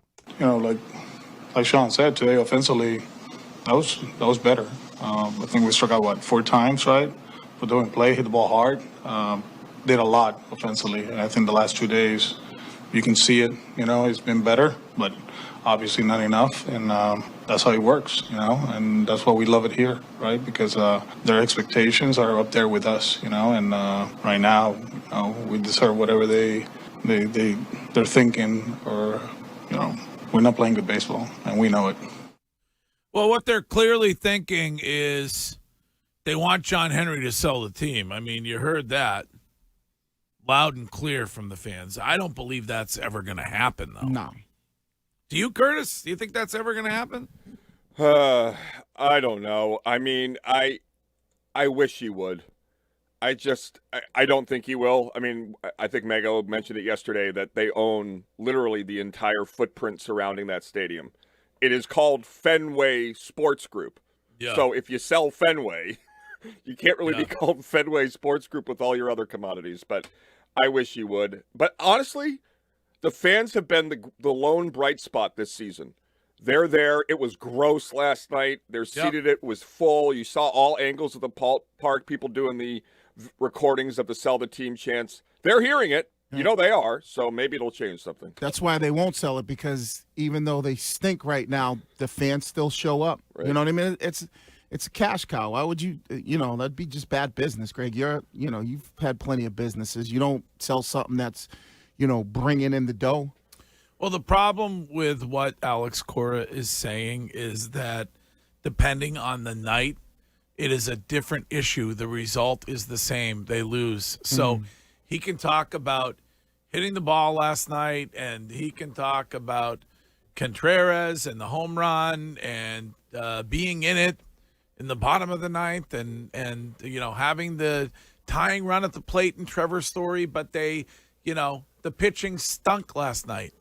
Bayo goes 3 innings and has 4 walks. Like, you can't count on the bullpen. So that's the issue last night. And the errors was the big issue. And errors. And tonight it'll be that they can't put up, more than a run. Right. I don't see it getting any better. Yeah, that's where I don't see I said this yesterday, but the slow start last season, you could at least say in your mind, okay, Rafael Devers is going to be better. Alex Bregman is going to be better. You got Curtis brought it up. You got Roman Anthony down in AAA, and we're going to get to bring him up mid-season. You don't have any of that. I guess maybe Peyton Tolley, all right, we're going to bring him up at some point, so maybe he can come up here and be the savior. I don't know. It feels like when they have these offensive performances that they're squandering them because you can't, with this roster that you can't count on these offensive performances night after night. So it's like we were told that at the bare minimum, the pitching was going to be really good and the defense was going to be better. And those things have not come through. Right. So now the bonus that is supposed to be the offense, the nights when that comes through, it feels like it's just a waste. Right. And then we talk about, we've mentioned this all season long, your margin of error is so small. You can't have a couple errors that lead to 3 or 4 runs. You can't have a fielding error when you should be able to throw out the guy from left field because your margin of error is so small. Like you said, Mego, when you do get these runs, you got to be able to capitalize on it. But have you guys ever been in the park when you've heard sell the team? Because now it's been 2 consecutive games, and it was really loud on the broadcast last night. It was loud and clear on that broadcast. That's embarrassing. And it's just going to get worse because now people see it everywhere and they want to be a part of it. So tonight, if they're losing, fans are going to be doing it again. I could just picture, I would love a live screen of wherever John Henry was, just hearing that, just throwing his Cohiba somewhere. I don't know. He's probably like, hey, can you check my account real quick after the game? Wait, are you introducing a new impression? I'm trying to figure. Doesn't he talk really low? Was that a John Henry? It's a John Henry impression. All right, I like Jimmy, what's the book showing for the game last night? I don't think he goes on the social medias, John Henry. No. He's talking to his accountant. He's talking to his accountant. How much money did we make last night? I will say, if he's not bothered by it, then why'd they edit out the freaking Q&A with the fans at the winter weekend? And why'd they stop doing it? Yeah. We don't want the fans saying negative things about us. What is next, Shime? Well, Greg, let's bounce over to the Boston Celtics. Jaylen Brown on his Twitch stream, as he always is. This guy constantly doing stuff, whether it's playing in a basketball game or on his Twitch stream. He's constantly in front of a camera, it seems, and he was talking about running it back against the Knicks this year in the playoffs. And it seems like Jaylen Brown wants the smoke. Here was Jaylen Brown. I said exactly how I felt. I said it felt like death. That's what it felt like. To blow, it's like the Knicks, good team, but to blow 2 20-point leads, how does that happen? We blew two, it was packing up 2 20-point leads, and then the energy was off, and we lost. But shout out to the Knicks. They won, they moved on. We lost, so we can't even, we did it to ourselves. Can't even be mad at it. But this story is a different year. We might match up with the Knicks again. And we got to be ready to slide. We got our young killers right here. So that's gonna be a serious for him to prove himself. Yeah, you gotta spin the block. You know what I mean? You gotta run it back. All right. I'm always ready to spin the block. There you go. I know you are. I don't know if you know that or not. You are. You are definitely down. Oftentimes it's a block of cheese, but I'm always ready to spin the block. And to slide. Same. If I need to slide, I'm ready to slide. There you go. I love how he couldn't even let a compliment go for 3 seconds because he knows the Knicks suck. He was like, good team, they beat us, but we did it to ourselves. Yeah. I don't know. You said the Knicks, maybe you're a little concerned about the Knicks. That's about it, right, Mego? Yeah. In the Eastern Conference. We'll learn a lot on Thursday. I think one thing that's a big question mark is Tatum hasn't seen him. And Tatum hasn't been back to MSG, and he'll do both those things on Thursday. Right. I think the Knicks are kind of a weird team in terms of their identity and how Towns fits in with everybody else. It seems like everything is clicking for the Celtics right now, but I think that's the right attitude from Brown, and it's the same stuff he said in the moment last year. It felt like death. Right. It was not supposed to go that way, and it's the energy that the whole team has to have. Can't turn the ball over when you got big leads. And Jalen Brunson, he's the one that if you allow him to get it going, we've seen what he's been able to do, especially in the last couple minutes of the game when the game's close. You feel like Keita has a shot at being most improved player? I think he does, Yeah. but, it was kind of funny. I was thinking about this last night. I was watching Early Edition, and Tom Curran was on there, and they were talking about the most improved player. I don't even think there's odds out for that award. And how There are. Oh, yeah, I'm looking at it right Okay, now. I'm not a gambling person. What is Keita's odds? He's not listed. Okay.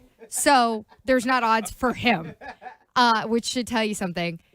But who's like more improved in a more impressive way? Because Curran said he thought that Jaylen Brown, in a way, made the jump of most improved because he went from being kind of a top 20, top 25 player to he's literally a top 5 player week in and week out right now. And I thought that was a really interesting perspective. Yeah. Okay. Because that is a huge jump Right. that a lot of guys don't make that at the point that Jaylen Brown is in year 10 of their career. Because you're talking about probably first team All NBA. Oh, for sure. So I think like it's a disappointment if he doesn't make first team All NBA at this point. It would be a slight to him if he doesn't make it. But yeah. I will go on a hunger strike.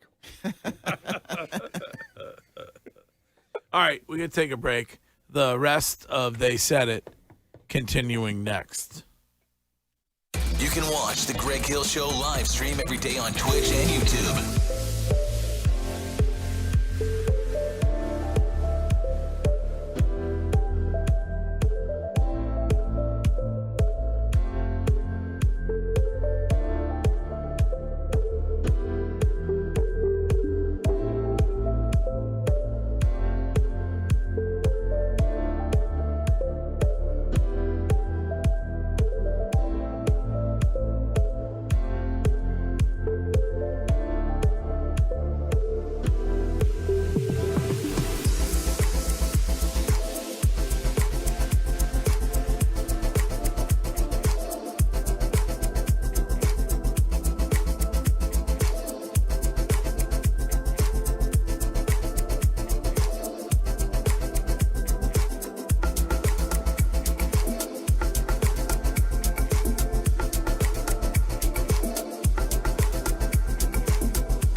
I don't mind stealing bread from the mouths of decadence,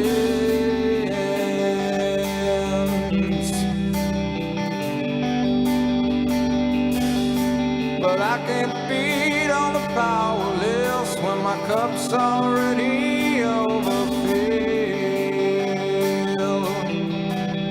Yeah, but it's on the table, the fire's cooking, and the farming babies with slaves are working. The blood is on the table, and the mouths are choking. I'm going hungry. Yeah, I don't mind stealing bread from the mouths of decadence.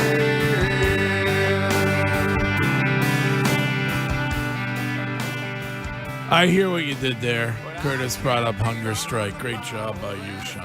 Well, Greg, I can't take all the credit. Shout out to the 413 for that one. Ew. Oh, that reminds me. I want to get the roadshow schedule release out, but we need one. I want to go to Metro West. We haven't really gone to Metro West. I mean, what? We could go to Rivers, live broadcast from the quad. We could. Sounds lit. But It really is. You haven't lived until you see that many tophers in one place. But if you have a suggestion, doesn't have to be on the water, but if it's on some sort of a body of water or something, I feel like roadshow season, May, June, the weather's good. We thrive when we're on the water. I don't know. Just please DM me on Instagram. If you're not following me on Instagram, you should be. Greg Hill, WEEI. Give me the follow right now before the state bans it. And but you can or text the show or whatever. But I need a good recommendation. I brought up. I was thinking about going to Wayland and to the what's the name of the place in Wayland? Mel's Diner? No. The Coach? No. It's the Dudley Chateau, which used to be the hunting lodge of Ted Williams and the Babe. But I don't think we can get enough people in there. So I'm open for suggestions. Lunenburg. Lulenburg. We could go to Lunenburg. Yes, we could. We could go. Scheim declared last week during a lead that Lowell is the third most popular, best place to live in the U.S. currently. So, Northeast, but yeah. in the Northeast. Yeah. Yes. I mean, if Lowell's Metro West, then we're living in Europe. Well, what would you call that? Lowell is nowhere near Metro West. Well, what would you call it then? Bordering New Hampshire. Okay. North, I would say. right? Northern. Yeah. West is different than North. And a Stoughton woman. Yeah, I wouldn't say, yeah, just north, right? Yep. Northwest. Nah. It's not that west. Yeah, No, it's not that it's west. just straight up. Yeah, it's just. Like, here's a suggestion, Scheim, you'll love this. We go to Trillium in Canton. Is Canton Metro West? No, Not that's really. south. It's Yeah, I more was going to say, it's That's like more South Shore. What we're talking I do about love is Trillium, Natick, though. Framingham, Wellesley, Newton, Weston. Yes. Oh, okay. Marlboro. Right. Sudbury. Sudbury. Where would you find water in any of those places? That's why I didn't understand that. There's Lake Cochituate. Oh, okay. It's a body of. What was that? Lake Cochituate. It doesn't have to be on the water. Oh no, but you had mentioned that. So What about Lookout Farm? Awesome. Love Lookout. Could do Lookout Farm. Yes, I went there Could 3 pick some times. strawberries. Strawberries. Guys, they have a cidery. It's Oh, delightful. hell yeah. It's delightful there. Sounds amazing. If you haven't been It's to Lookout beautiful. Farm in the last 10 years, it's like an amusement park for Apple lovers trying to do something with their kids. It's insanely expensive, but very well run. All right. Well, anyway, open. Just my 2 cents. There you Get wild at Lookout Farm. There you awesome. go. With the You will be, strawberries. I believe you will be in attendance at road shows. Would love to be. I'm wherever you want me. I'll be there. There you You're go. gonna With love, bells on. You're gonna love the road show. I'm excited. And then the pregame the night before, Yeah. and you're gonna love it. All right. Anyway, we were in the middle of They Said It. So what is next, Sean? Well, Greg, this week it's Masters Week. The Masters officially kicks off this week. It's one of my favorite times of the year, and so golfers have already started flocking to Augusta to get ready for the week. One of which, Jason Day, spoke to media and talked about Tiger Woods and Tiger's latest issues. And here is what Jason Day had to say about Tiger. It just shows the human element and the human side of someone that is struggling with some sort of an addiction. And he's not immune to it just because he can hit a golf ball really well. He's had 25 to 30 something surgeries, and when you're going through that many procedures, it's painful coming out of those procedures. Now, granted, when I look at that, I look at it and go, he's just a human being like everyone else, and we have struggles. And it's unfortunate. The only thing that I don't understand is that it's a little bit selfish of him to drive and put other people in harm's way as well. But when you're the player that he was and how strong-willed he is, he thinks he can do almost anything, and that's probably why he's probably driving and a little bit under the influence. He was my hero. He's my hero. You know, he was my hero growing up. The reason why I play golf is because of this tournament and Tiger. And it must be hard to be who he is and have everyone look on it, kind of down on him. And some people want him to fail. Some people obviously want him to succeed. And it's really difficult for me to go through that and watch him. A little bit selfish of him to drive. I think? I think it was very selfish. Yeah, of I mean, Woods to Tiger drive. seems like a smart guy. I know he's dealing with his demons and his issues, but he seems like a smart guy and goes like, all right, I got enough money. Let me get a driver. No, he doesn't want a driver, somebody very close to him has shared, because he doesn't want anybody to know what he's doing, and a driver would know what he's doing. So I mean, you don't have like a homeboy you done grew up with, that who, is your ride or die, will take it to the grave with him that you can. Johnny Egan? Yeah, somebody say, hey, listen, here's $150,000, man. When I call, you come. But like Jason Day, I thought that was a spectacular answer. Like, he's honest. What he did was selfish. And he talked about that at the same time, he changed his life. He's the reason he's golfing. And when you're that great, you think you can do anything. I mean, I just think I don't know what the next steps are for Tiger. Like, I don't know if he's, ever coming back, but it's just, he is so lucky that nobody was in those cars. It's just frustrating, though, to hear it talked about as if it's a one-off. Right. Yep. Like, we don't know how much pain he's in coming off of it, and he thinks he can be invincible or whatever, getting behind a wheel. It's like, yeah, but dude, he has a couple of these that we know about going back to 2017, right. And as we've talked about before, we don't know all the other occasions when this could have happened. Right. Well, Nick Faldo did an interview with a Telegram and is bothered by the way those like Justin Day are talking about Tiger Woods. I don't know how you feel about that or not, but he said that the tour will look, as a quote, the tour will look after him as they always have done. You've got Jack Nicklaus saying it has tarnished the entire sport. There has to be some accountability. Forget about golf. We are not meant to be on the streets with 2 pills in our pocket.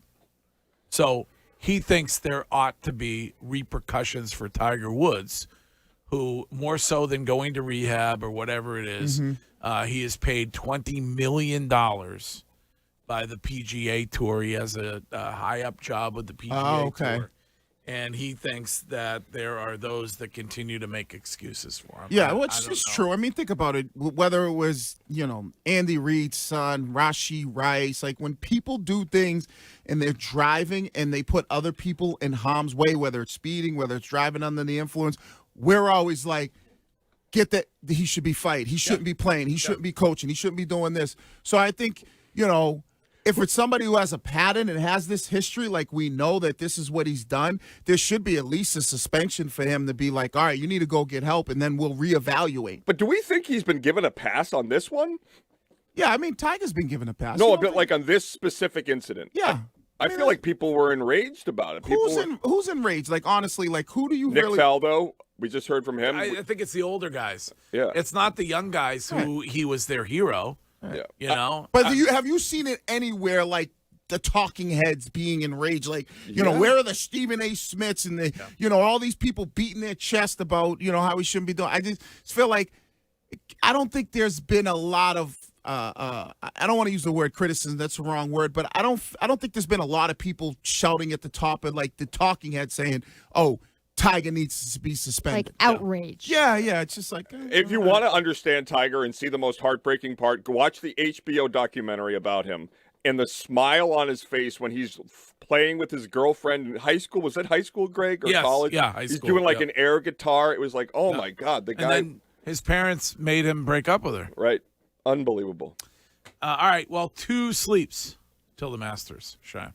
Who do you like? I like Patrick Reed, maybe. Oh, you're going Patty Reed? I'm thinking maybe. I'm going to... Speaking of loathsome.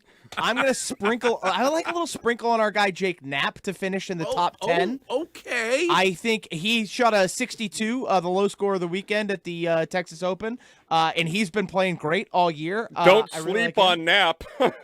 I also, part of me wants to just bet on Jordan Spieth just for the magic of Jordan Spieth, even though I know it will end in catastrophic disaster. I got Zalatoris.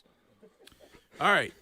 We are that's they said it. Thank you, Shime. And we are going to get to Mego and today's news next, including science, with perhaps some bad news for the marriage of Mr. and Mrs. Wiggins. That is coming up next.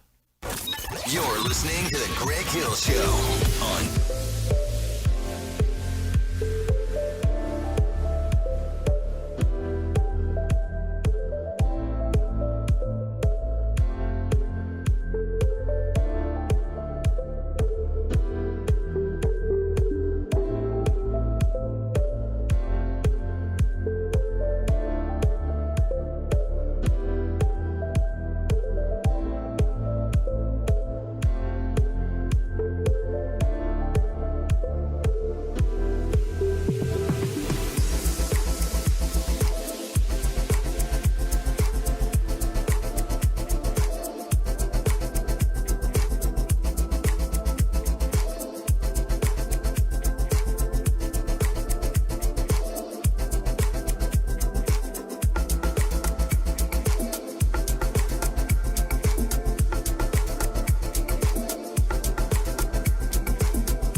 with Munchkins. See this glazed Munchkin? That's wind. This sprinkled Munchkin? That's solar. This chocolate Munchkin? That's storage. The news. Demand is high. Everyone wants a Munchkin or 2 or 3.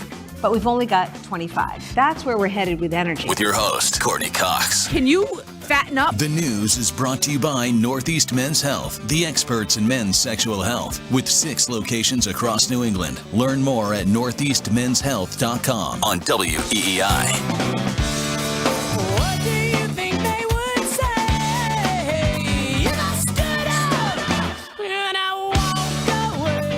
Oh, great. Now I have to have munchkins for lunch. Shime, thank you very much for that. You're welcome. The chocolate one is the best. Am I right?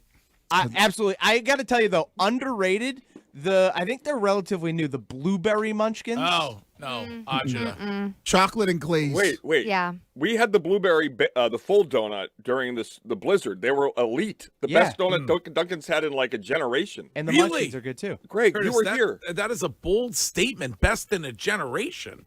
There has been nothing as good that has come out in the last 15 years from Dunks as the blueberry donut. Glazed blueberry. All right. Well, here now is Mego with today's news. Good morning. This first story fills me with rage. A man in Milton stabbed a dog he said attacked him yesterday at Blue Hills while he was hiking. The dog's owner said it was off leash during the incident, despite the area having signs reminding owners to keep their dogs on leash. The dog was taken to a vet nearby and is expected to survive, so that's very good. Yeah. The man who was attacked was released by police without being charged with anything. The whole incident is under investigation. I cannot stand, I don't want to, again, I know I'm at risk of sounding like Karen, but I can't stand people who let their dogs in public spaces run off leash. It's just, I don't care how well trained you think your dog is.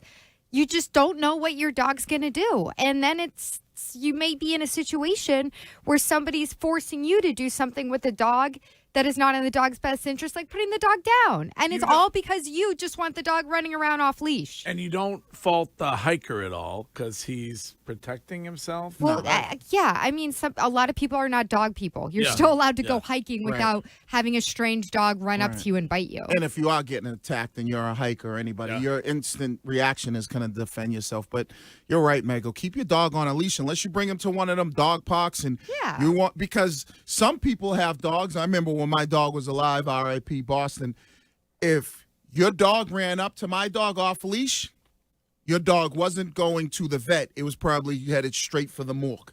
You know what I mean?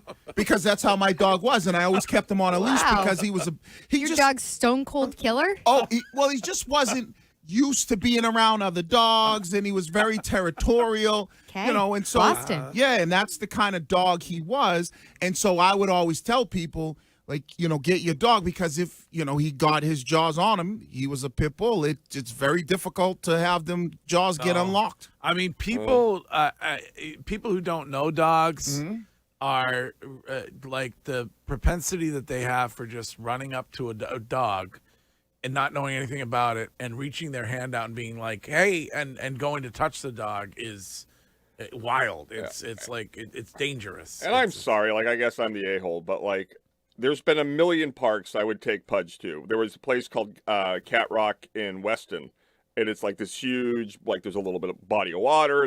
Every dog was basically off leash. There were hikers, and in the 10 years we went there, I would say once or twice I saw an issue.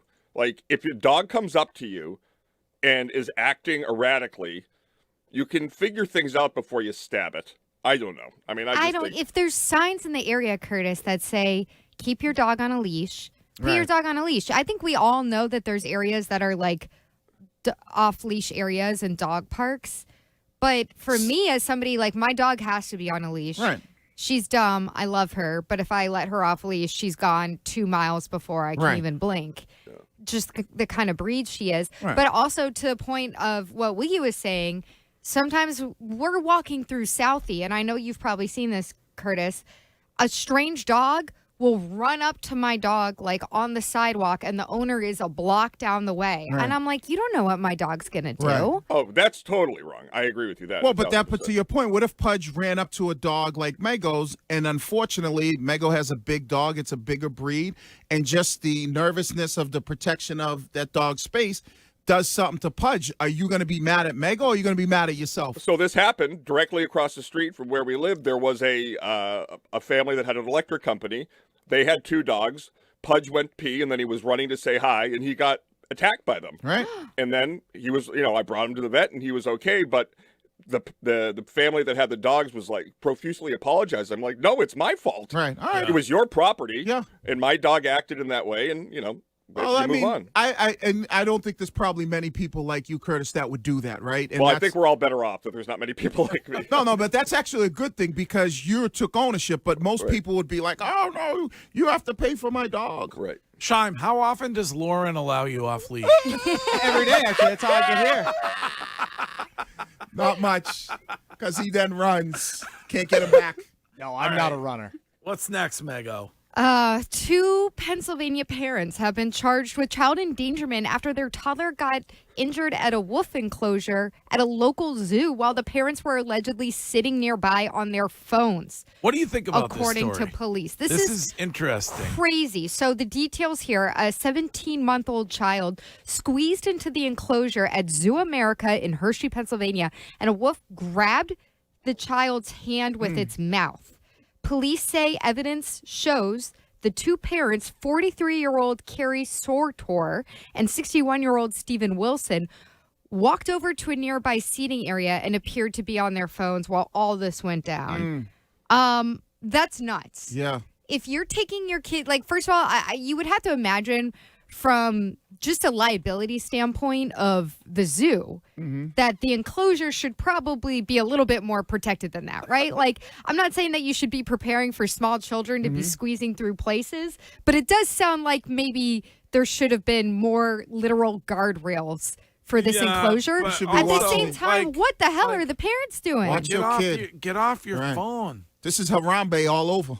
People are on their phones every second of every day, everywhere they are. Especially at a zoo, like where your kid could, wander up to some of these, like, we saw this with the Harambe, I don't know how many years ago that was. R.I.P. You walk up to certain areas or certain, fences or like, I understand what you're saying, Mego, but you should be just aware of where your kids. That's why I was a big proponent of this, and I know they're out there for people that want to be on their phones. They have the kitty leashes. I was a kid leash kid. There you go, see? I was on a leash as a kid. That is My parents are pediatricians, and they were like, we entered the grocery store, she's gone. We were having to make announcements over the loudspeaker. Right.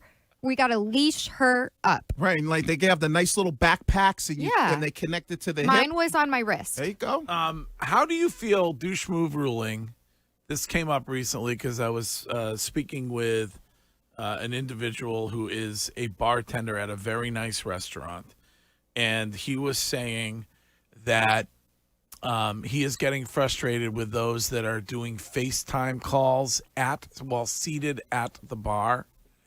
How do you feel about that? No, the bar's fine. The bar's like common area. You can do FaceTime. But you're having like a loud FaceTime call with somebody while you're sitting at the bar? I wouldn't have a problem if 2 people are having a loud conversation at a bar. That's what a bar's for. But it's not 2 people. It's one person who's like on their FaceTime yelling loudly because the person can't hear them signal-wise. Got no issues. That's what you do at a bar. So you're fine. I got no issues with that. It's a bit annoying, but if you're at a bar, to Wiggy's point, there's a lot of annoying behavior. That's kind of what you're signing up for.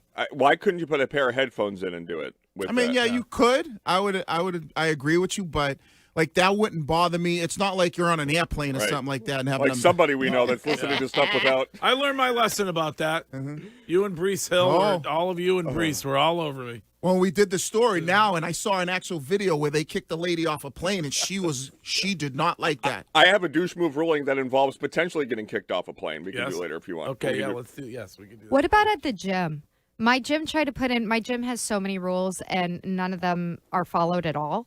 Whatever. It's just I'm not going to be the person to call them out. But one of the rules is you're not supposed to be using your cell phone for Videotaping? phone calls or Okay. videotaping on the cardio floor, and people get on the treadmill and they talk really loud on FaceTime on the treadmill.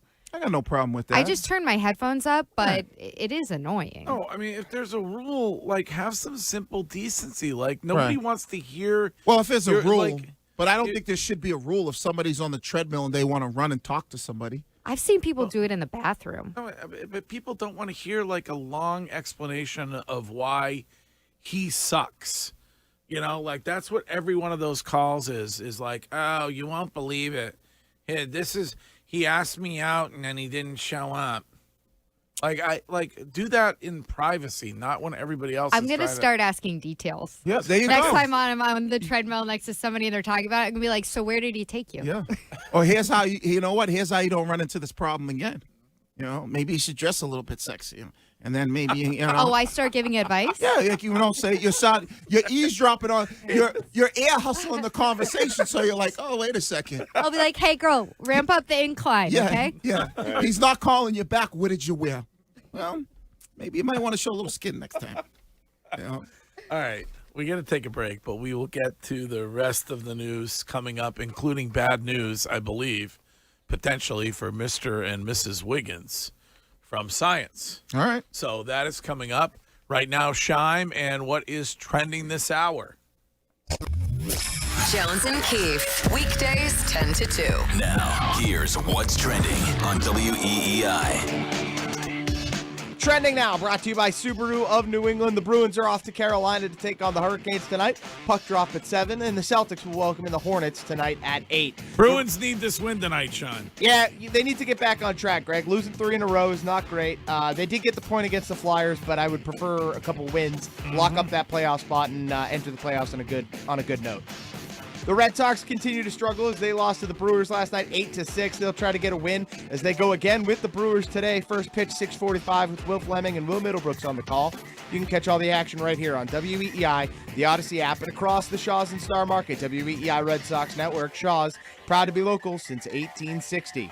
Christian Arcand will get you ready for first pitch on the Mass Mutual Red Sox pregame show at 5:45. The Michigan Wolverines are your 2026 NCAA Men's Basketball National Champions as they beat UConn 69-63. And in the NFL, Giants defensive tackle Dexter Lawrence has requested a trade and will not be participating in the team's offseason workout program, which begins today. Trending now is brought to you by Subaru of New England. Let love bloom in the all-new 2026 Subaru Outback. Buy with 3.9% financing or lease for just $365 per month. Details at SubaruofNewEngland.com. That's what's trending. The rest of the news with Mego coming up next here on The Greg Hill Show. Hi, I'm Jonathan Rapp.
It was a terrible throw again, so didn't have a shot with that throw, and got to be better. It's terrible. It's like the fourth time I've done it now, and it's terrible. It doesn't even make it competitive, and 2-run score. It's awful. It's awful to be a part of, and I feel like it's on me. So.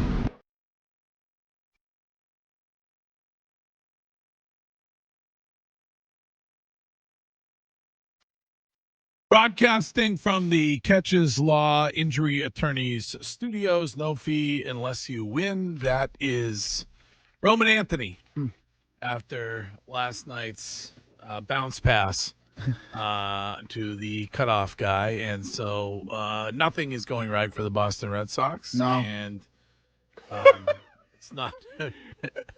Those games, if you remember the Chuck Knobloch yips in the World Series, yeah. some of the best TV I've ever seen. Just laughing my ass off at the Yankees, and now it's karma. Is there concern for you when it comes to Roman Anthony, or is it just, do we pause because he's young, or is there concern that maybe it could be a mental thing?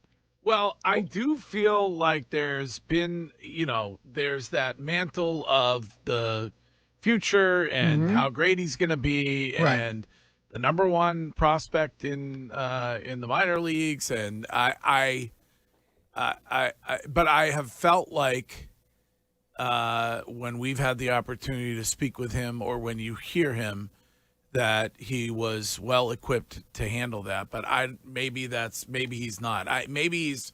He is clearly now. It's back-to-back times we've heard from him post-game where he seems to be putting a lot of it on himself. And he speaks the pot well. Yeah. But I wonder, speaking the pot well, and you probably know this, Mego, because you're in those locker rooms of clubhouse. Like, some guys can speak the pot well, but then they go out there and they're still thinking about it, and it affects their performance. You know what I mean? They where some guys speak it and then actually go out there and say, all right, the hell with this. I'm not going to have this happen again.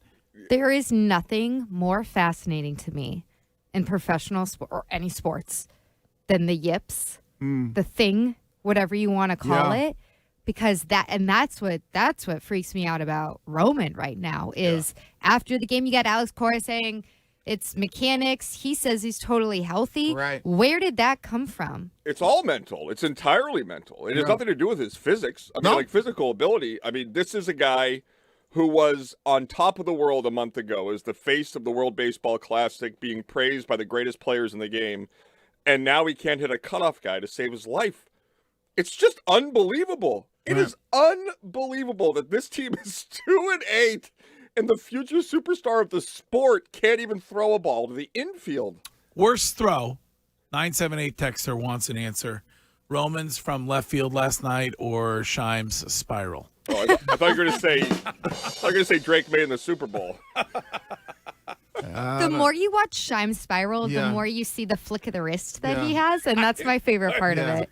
That is. Had you ever held the football? Yeah. It was a short space. He was 2 feet away, and he was catching with one hand. I was trying to make it as easy as possible for him. That's a hot potato. Get it away from me. Hot potato. All right. You're so right, Mego. The wrist goes limp right at the end. It's like you're throwing sprinkles. Yeah. Red Sox are historically awful. It's embarrassing. Yeah. Ought to be embarrassing for the entire group over there. They find ways to lose games, whether they score 6 runs or whether they score 1 run. They have problems when it comes to pitching. They have problems when it comes to defense. They have problems when it comes to hitting the football. It's all over the place. And you can talk about that all day long here on Boston Sports Original WEEI. We are undergoing total and utter whiteout conditions here in the city of Boston right now. This is insane. This is upsetting. It's upsetting. It's not fair. It's April not right. 7th. We're already past Easter. It's Masters weekend. There ought to be sun. There should not be any snow. So just be aware of that. It's all over the place. And our friends who listen in Maine are going to deal with 1 to 3 inches of snow by the time this is done. So just a heads up on that. And back to Mego and to the rest. I got 3. to the rest of today's news. The MBT announced Monday that a round-trip commuter rail ticket between South Station and Gillette Stadium, we're calling it Gillette Stadium, we're not calling it Boston Stadium. All right. Gillette Stadium will cost $80 during the World Cup. Wait, what? Yep, round trip for $80. That's normally $17.50. Wow. Those tickets, they're going to be good for the entire commuter rail network on match days. Last month, the system got a test run with the friendly match at Gillette Stadium and said its 4 trains to the games all arrived on time and carried a total of 3,000 fans. If you remember, drivers said the traffic around the stadium was so gridlocked, people were using local yards as toilets. Well, that's price gouging, isn't it? I mean, that ain't right. Like we complain about it in other cities. Like you go to other cities that are having a Super Bowl, and you complain about the price of everything. That's ridiculous. And there might be some people who say, "Hey, it's a great opportunity for the MBTA to finally make some money or whatever," but that's goes back towards funding the parties. Yeah, I love a good block party. By the way, Greg, at Logan yesterday, every sign says Boston World Cup. People are arriving and they're going to have no effing clue. No, they have no idea. Like, Boston makes no sense to me, and I've lived here my whole life. Like, you're flying in from Scotland.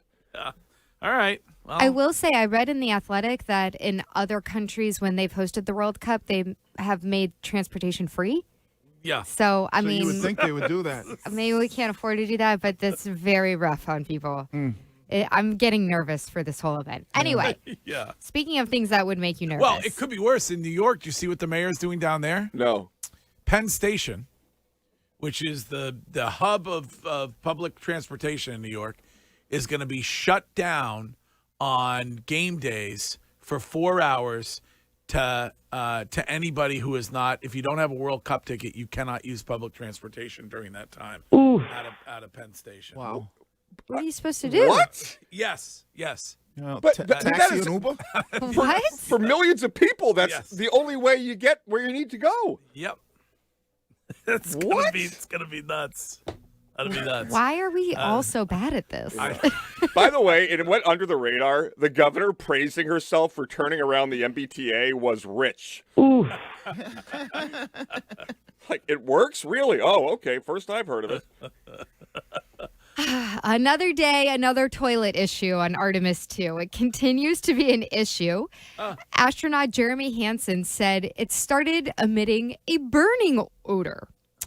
Quote, they are wearing diapers, I saw. The astronauts.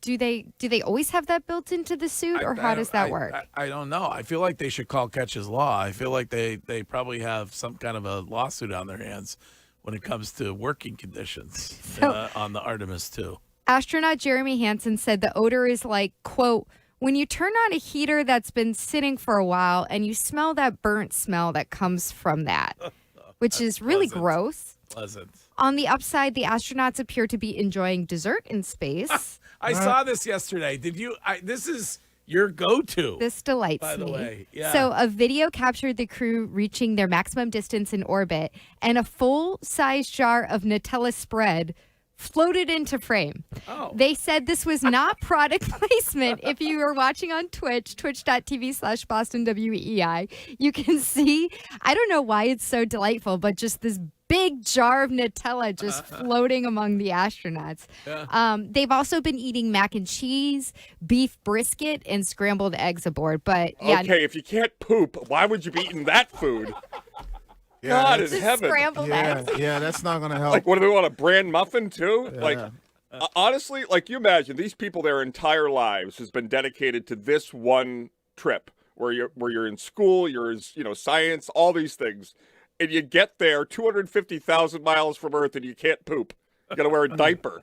I think it does work for number 2. I think they said it's only, I don't understand how this works. It's something about the way that the waste is contained, but it's only an issue for urine. Well, toilet. When you like seeing that Nutella fly through the Making spaceship, me hungry. It's giving me a craving. when you be concerned to pee, because then it's gonna fly right up in your face. Well, it could. I mean, if you're not doing it into a contained space or whatever. Yes. Oh. The mechanics have to have like a tubing system. Well, right? Massive plug for Nutella right there. I mean, that's more. There's more value in that than what Quazzo gets from Wiggy on this show. I don't think. I love Quazzo and I love Nutella. Right. Two good old Italians. Nutella is just like, it's an international product that can bring everyone together. I love Nutella. Especially you put on a nice piece of Italian I'm scally not bread. a fan. Really? Yeah, it doesn't do it for me. Right. I don't know, the hazelnut, like it just, I don't know. Not for me. I can't keep it in my home. It'll be all I eat.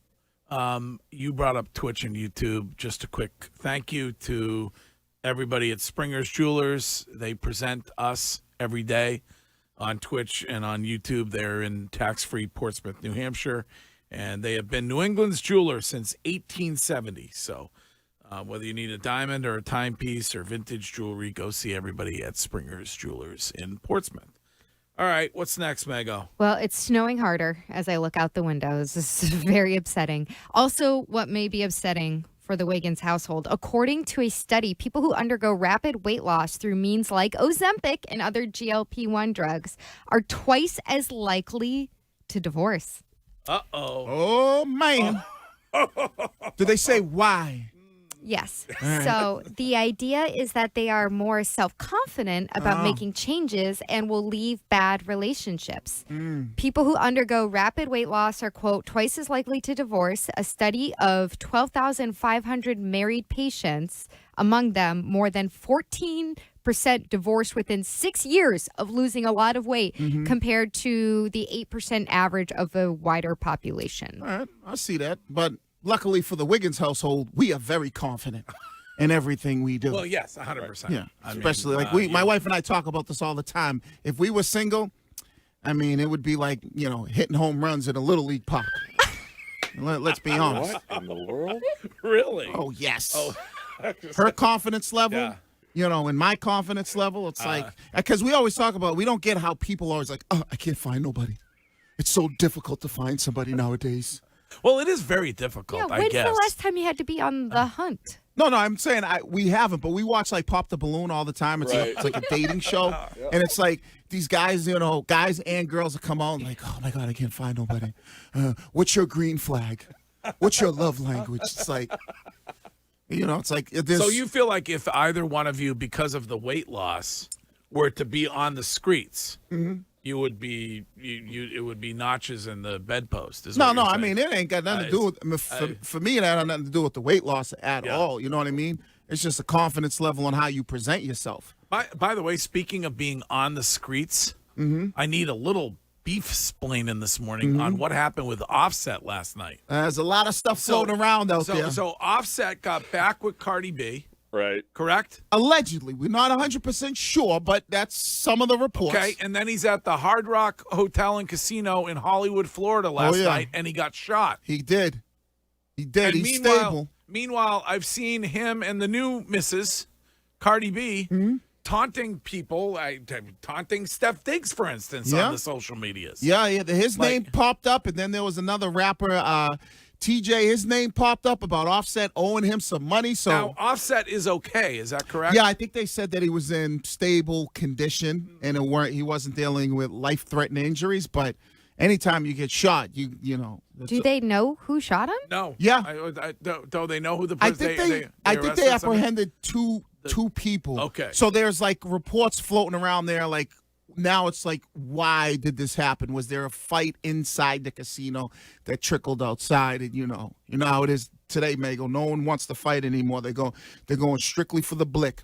That's it. That's what they're doing nowadays. Everybody goes right for their burner, and then because I mean, back when we used to do, it's like, all right, you took your L like a man and you got beat up, so you lived like you went on about your business. So now, great speech on Friday about that. Yeah, you live to fight another day, Craig. Yeah. When it comes to the beef splaining, though, Offset is upset because Steph Diggs cheated on Cardi B when she was pregnant. Is that accurate?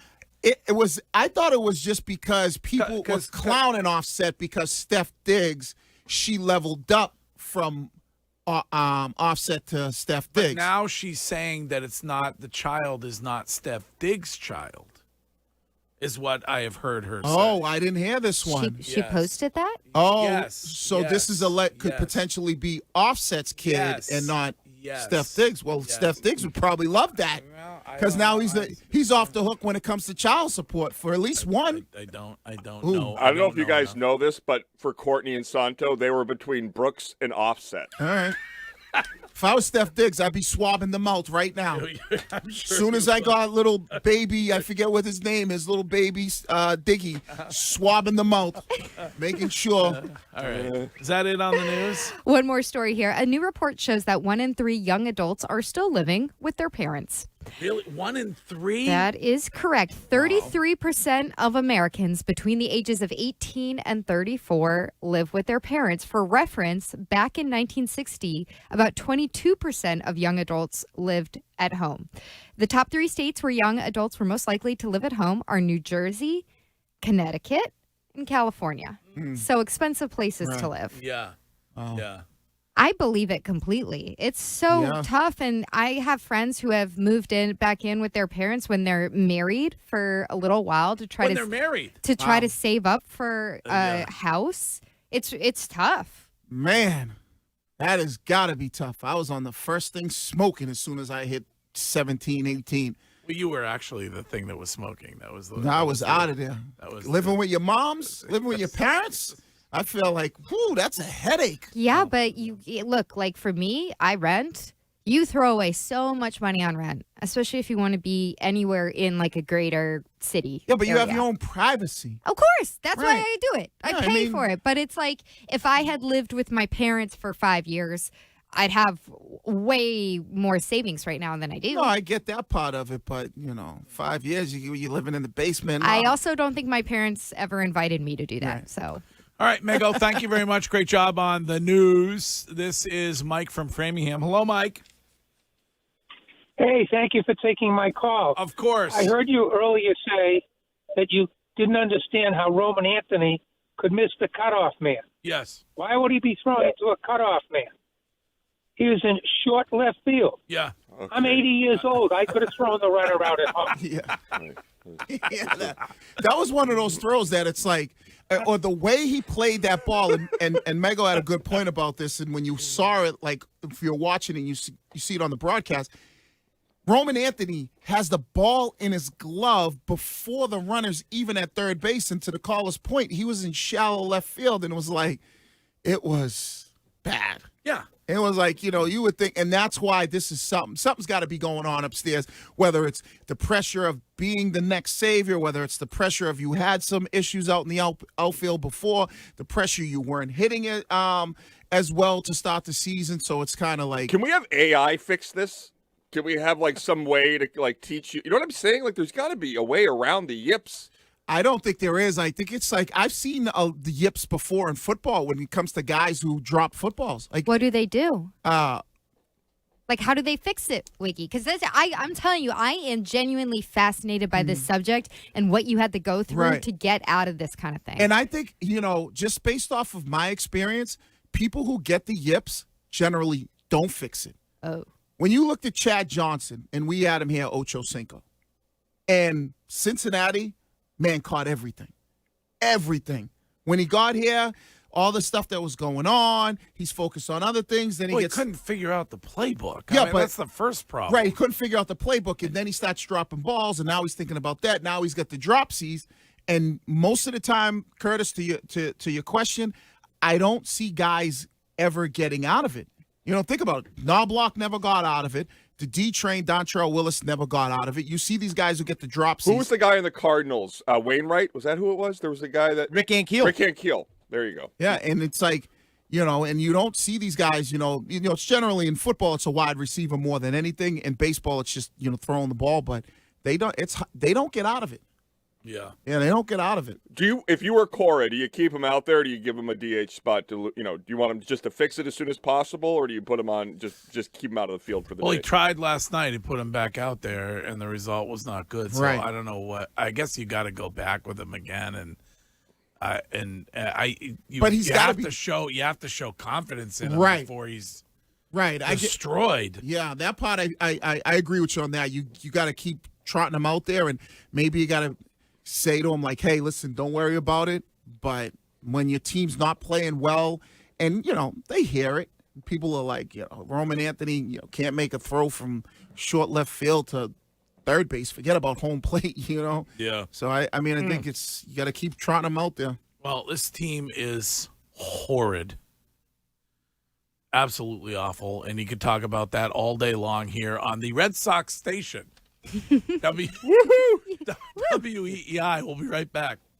Night. Sox and Brewers. The Mass Mutual pregame show with Narcan starts at 5:45.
Still to come this morning, Hill Notes in about a half an hour, so plenty of time to leave a voice note for us on the Odyssey app on any topic.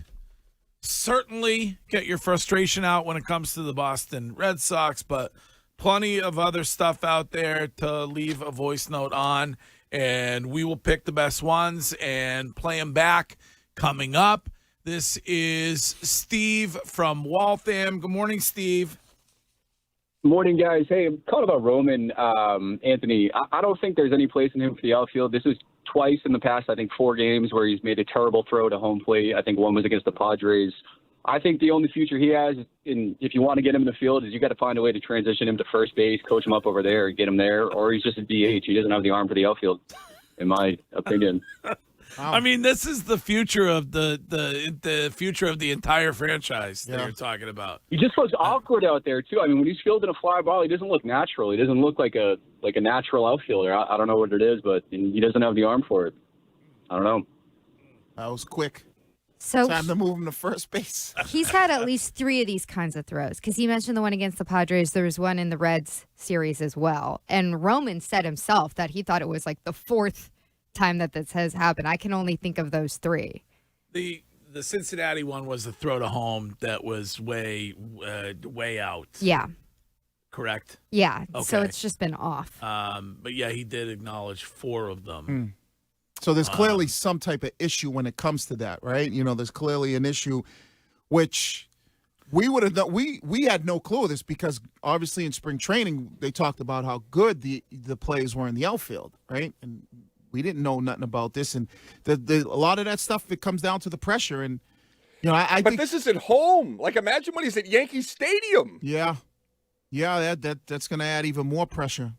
Red Sox Stats, the account on Twitter, had the 2026 maximum throwing speed from outfielders and listed Roman Anthony as one of the top 2 with Willie Abreu. They were both 91 miles per hour. So that's where, like, again, to me, it's kind of scarier if it's not a physical thing. Like, if it was a physical thing where Right. he's got arm soreness or something, then you could say, okay, sit him for a little while, get him right.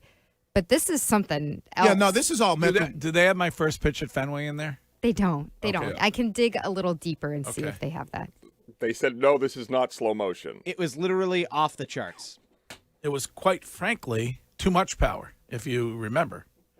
Yeah, you could see it on Twitch and on YouTube. Did you get, like, pulled out of bed and go to Fenway Park? I overthrew the cutoff guy, the catcher. So look at that. Did you see the Celtics throwing first pitch yesterday? I did not. Hauser was pretty good. I saw Derek White was there. Yeah. Who else was there? Derek White, Hauser, Ron Harper Jr. I'm missing somebody else. The They best have- is the they guy have 4 catching there. this doesn't even raise the glove up. No. It's Doesn't even try. Just lets it go. Wally's laughing at you. Oh, yeah. The ball girl is embarrassed for me. Right. Poor thing. Greg's like, what? What did I do? What did I do? Oh, if you were in the outfield, you would have got it home. This is Bob from New Hampshire. Hey, Bob. Hey, Greg. Hey, guys, enjoy the show. I was listening to you and the other callers, carrying on about the Red Sox. And, regardless of Roman Anthony, it's not just the Red Sox. Watch last night's game. Look at all the errors on routine plays. This has been going on for the longest time throughout the league. And us older guys, not that we were pro players or any of that, but we look at each other and go, these guys are supposed to be, and that's how it is today. You do not have to have any outstanding results, and it's totally accepted. And like I said, all of us, I made a third base in high school. I made a minor error. My dad would say, "Mister, pay attention." And he wasn't trying to give me a hard time. He wanted me to try to improve. And that just isn't the standard in today, and it ain't going to be. And the Red Sox, they'll get it together maybe, but if they don't, there's going to be a long, boring season. Yeah, well, they better hurry. It hasn't been boring, I'll tell you that. Right. It's been fascinating. But this comes down to, this is an Alex Cora thing, right? Not the throwing error from Roman Anthony, but him going, okay, what do we need to do with him when it comes to left field? The same way I said when he has He tried. He just had Jaron Duran out there back-to-back games. Like, he tried.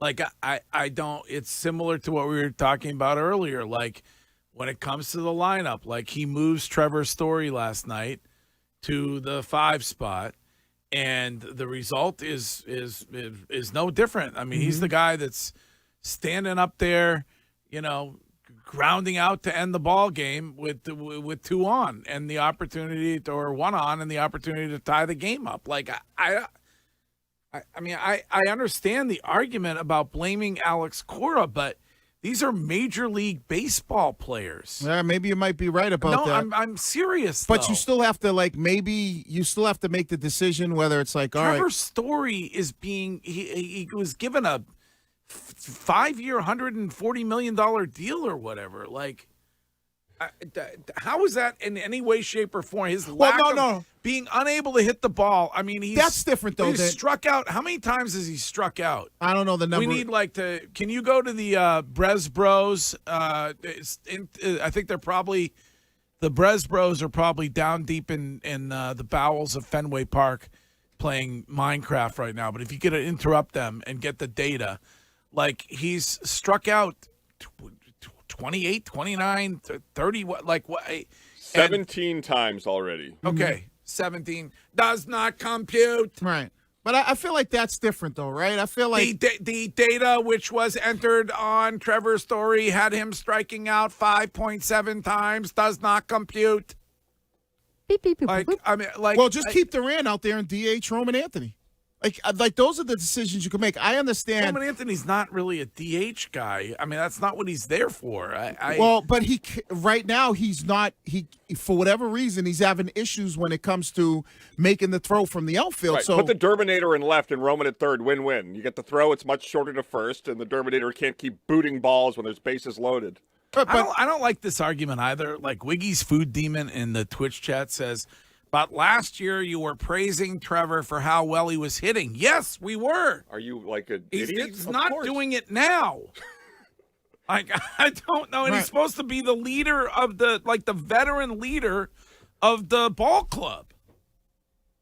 Like, if somebody sucks, we say they suck. Yeah, how much leniency are you supposed to give a team that's 2-8? Right. Not much. We're supposed to sit here and say wait till June and we'll see if they figured it out then. Well, yeah, I mean, but data says leniency date is 11.7 games in. Thank you. Does not compute. Please call Driveline. Ha ha ha.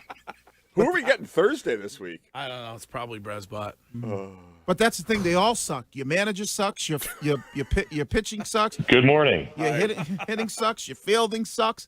So it's like you have to try to. I would imagine you have to try something. And if you're struggling at third base with Derbinator, put Marcelo Meyer there. See if that does anything different. You keep saying that. Well, that's what you have to do. You can't just keep beating your head against the brick wall, knowing that you're never going to. So who you put at second? I would rather put Derbinator, or I'd put Monasterio at second base. I love the Montessori. Okay. Call up Christian Campbell.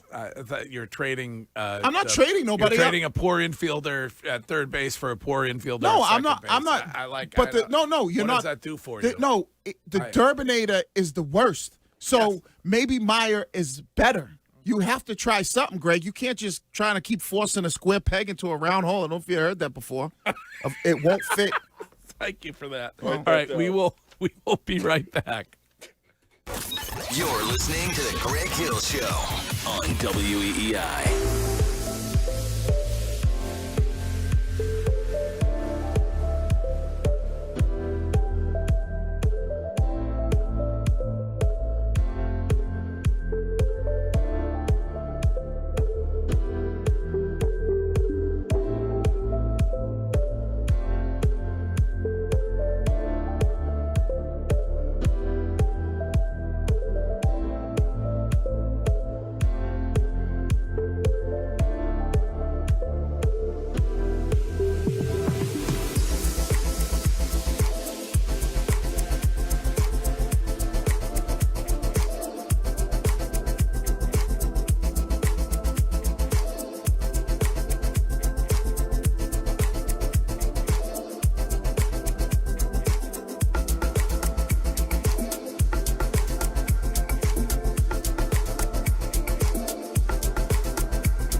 us now from one of my favorite states in New England, Connecticut. It is Jeff, not Mego's favorite. She hates Connecticut. Jeff, good morning.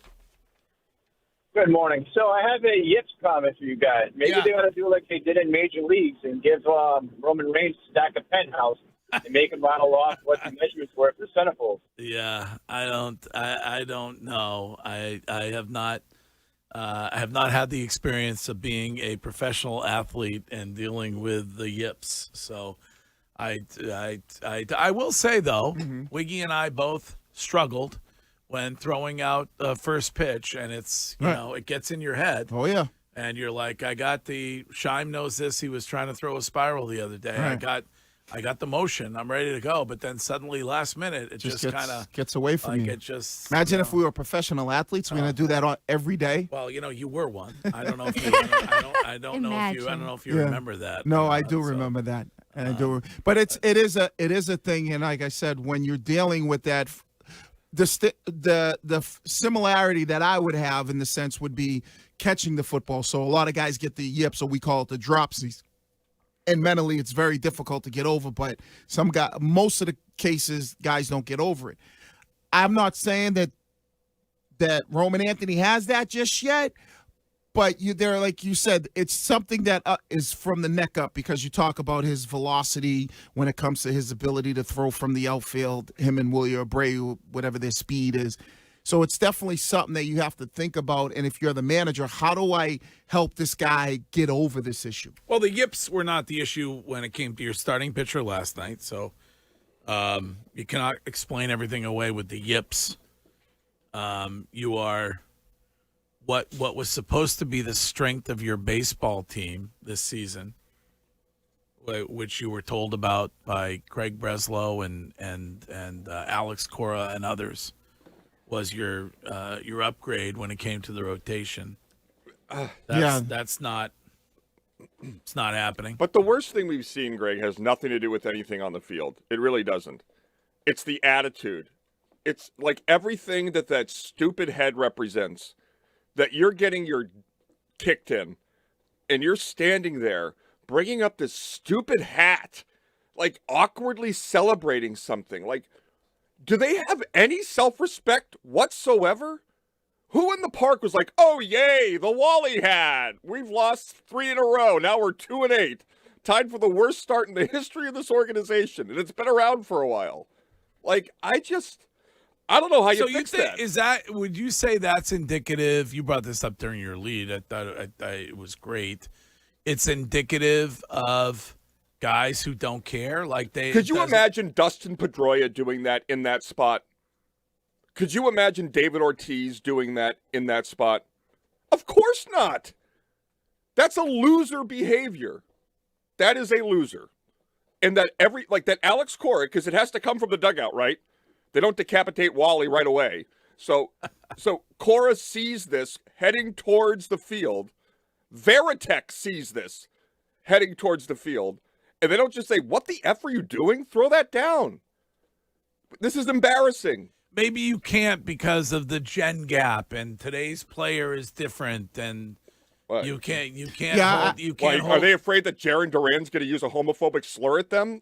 I don't know. Like I haven't watched it enough to notice. Do they all? I know that I feel like they do the Wally. They have not had a home run celebration, a creative home run celebration in the dugout afterwards so far this season. Okay. Up until last night when they went back to the Wally. Oh, okay, so this was the first time they did it then all season. Why'd they go back to it? Why didn't they, if they were going to do something, start a new thing? Yeah, or if you're not, shouldn't carry it over. Well, year but I to guess year. if you're not doing it in the first couple of games that you're hitting home runs. Did they think this was going to be like a rally cap? Hey, let's go, guys. A 774 texter says Curtis is spot on.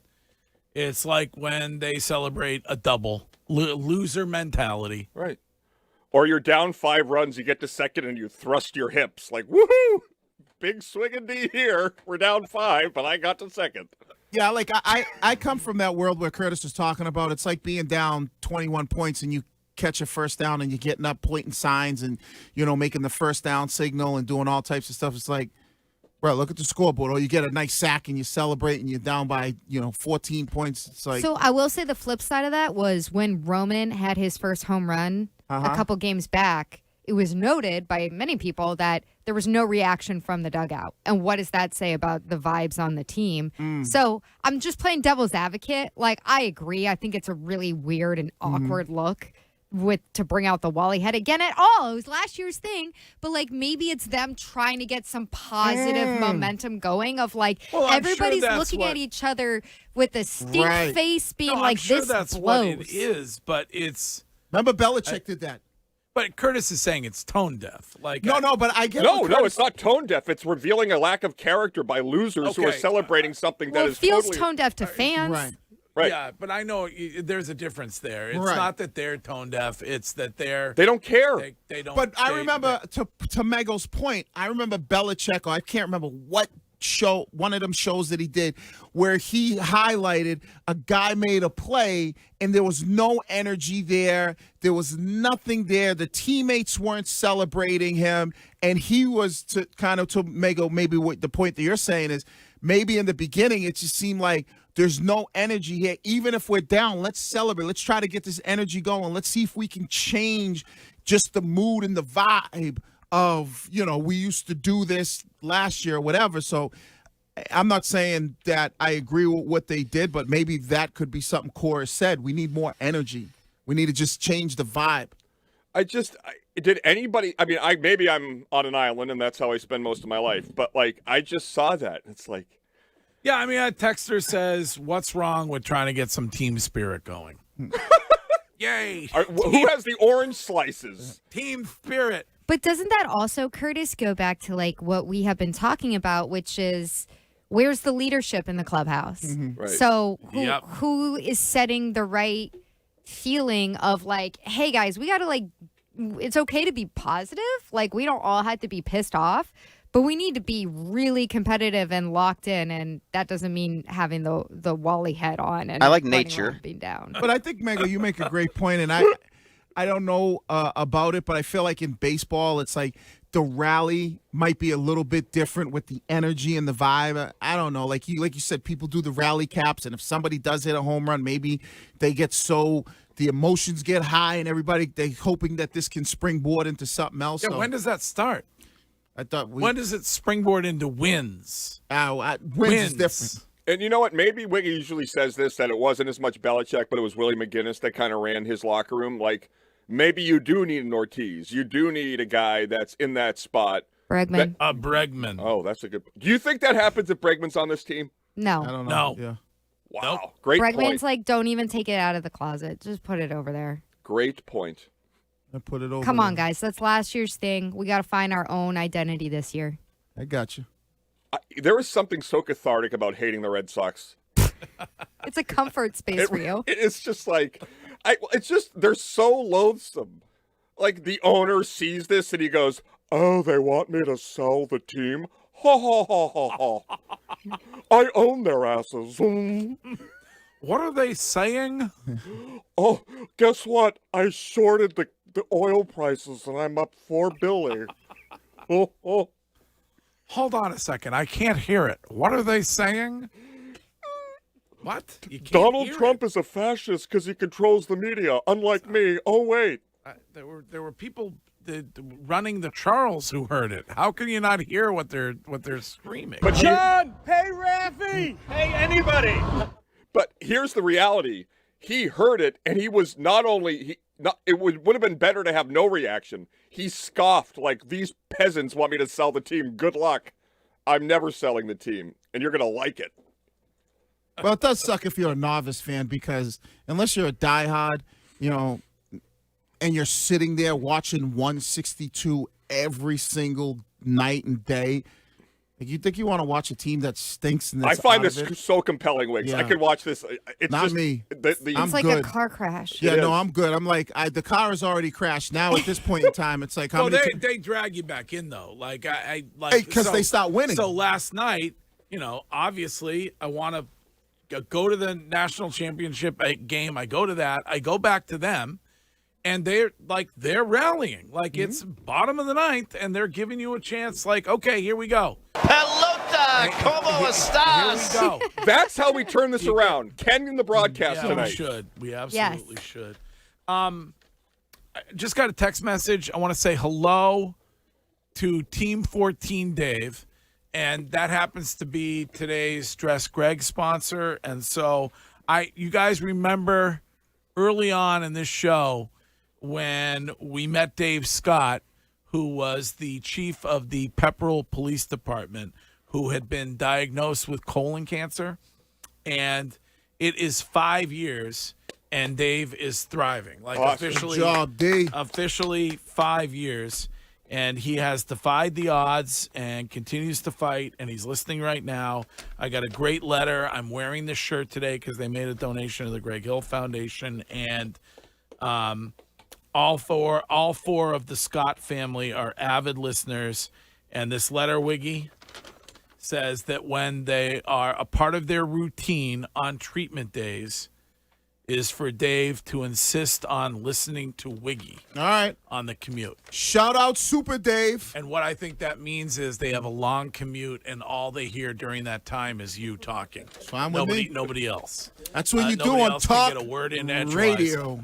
That is, yes. That's I don't know if anybody else knows that it is. Yes, that is true. Like a regular conversation. I don't know. I've been at many bars. I didn't hung out with many after-hours joints. J-Pack, shout out down in East Boston. Every conversation I've had, Mego, in my career, or people I grew up with, we generally cut each other off. And that's a real conversation. It does not matter. But way to go, Dave. Shout out way to go, Team 14. And colon is key, yes. Greg. I always tell you about it. That's what Dave said. Like, if you're over 40, go get checked. Go do it, man. All right. We're going to get the Hill Notes coming up right now, Shime, and what is trending this hour. WEEI Afternoons with Hart, Fitzy, and Johnson. Weekdays 2 to 6. Now, here's what's trending on WEEI. The Bruins are in Carolina to take on the Hurricanes tonight. Puck drop at 7, and the Celtics welcome in the Hornets tonight at 8. The Red Sox continue to struggle. They lost to the Brewers yesterday 8-6. The Sox tried to mount a comeback in the 9th with a Wilson Contreras home run, which happens to be yesterday's Play the Game presented by Nissan. Contreras drives one high and deep into left field. This thing is smoked, and it is out of here off the light standard. But Wilson came to play today. You deserve a car that thrills you, and Nissan's got an exciting full lineup that'll put goosebumps on your goosebumps. Experience the thrill for yourself. Shop your local Nissan store and nissanusa.com today. The Sox will try to get a win as they go with the Brewers again today with Garrett Crochet on the mound. First pitch is at 6:45. With Will Fleming and Will Middlebrooks on the call, you can catch all the action right here on WEEI, the Odyssey app, and across the Shaws and Star Market WEEI Red Sox Network. Shaws, proud to be local since 1860. Christian Arcand will get you ready for first pitch on the Mass Mutual Red Sox pregame show at 5:45. The Michigan Wolverines are your 2026 NCAA Men's Basketball National Champions as they beat UConn last night 69-63. Couple NFL notes. Giants defensive tackle Dexter Lawrence has requested a trade, will not be participating in the team's offseason workout program. And according to Mike Reese, the Patriots intend to release Marte Mapu, linebacker safety, who's a Bill Belichick draft pick out of, I believe, Sacramento State. Trending Now is brought to you by the 99 Restaurants. Big on flavor, big on comfort, and big on value. The 99 Restaurants, $14.99 big deal meals are now available every day, all day. So hurry in today or every day for their juicy chopped sirloin. You gotta love the nines. That's what's trending. We've got your Hill Notes coming up next here on The Greg Hill Show.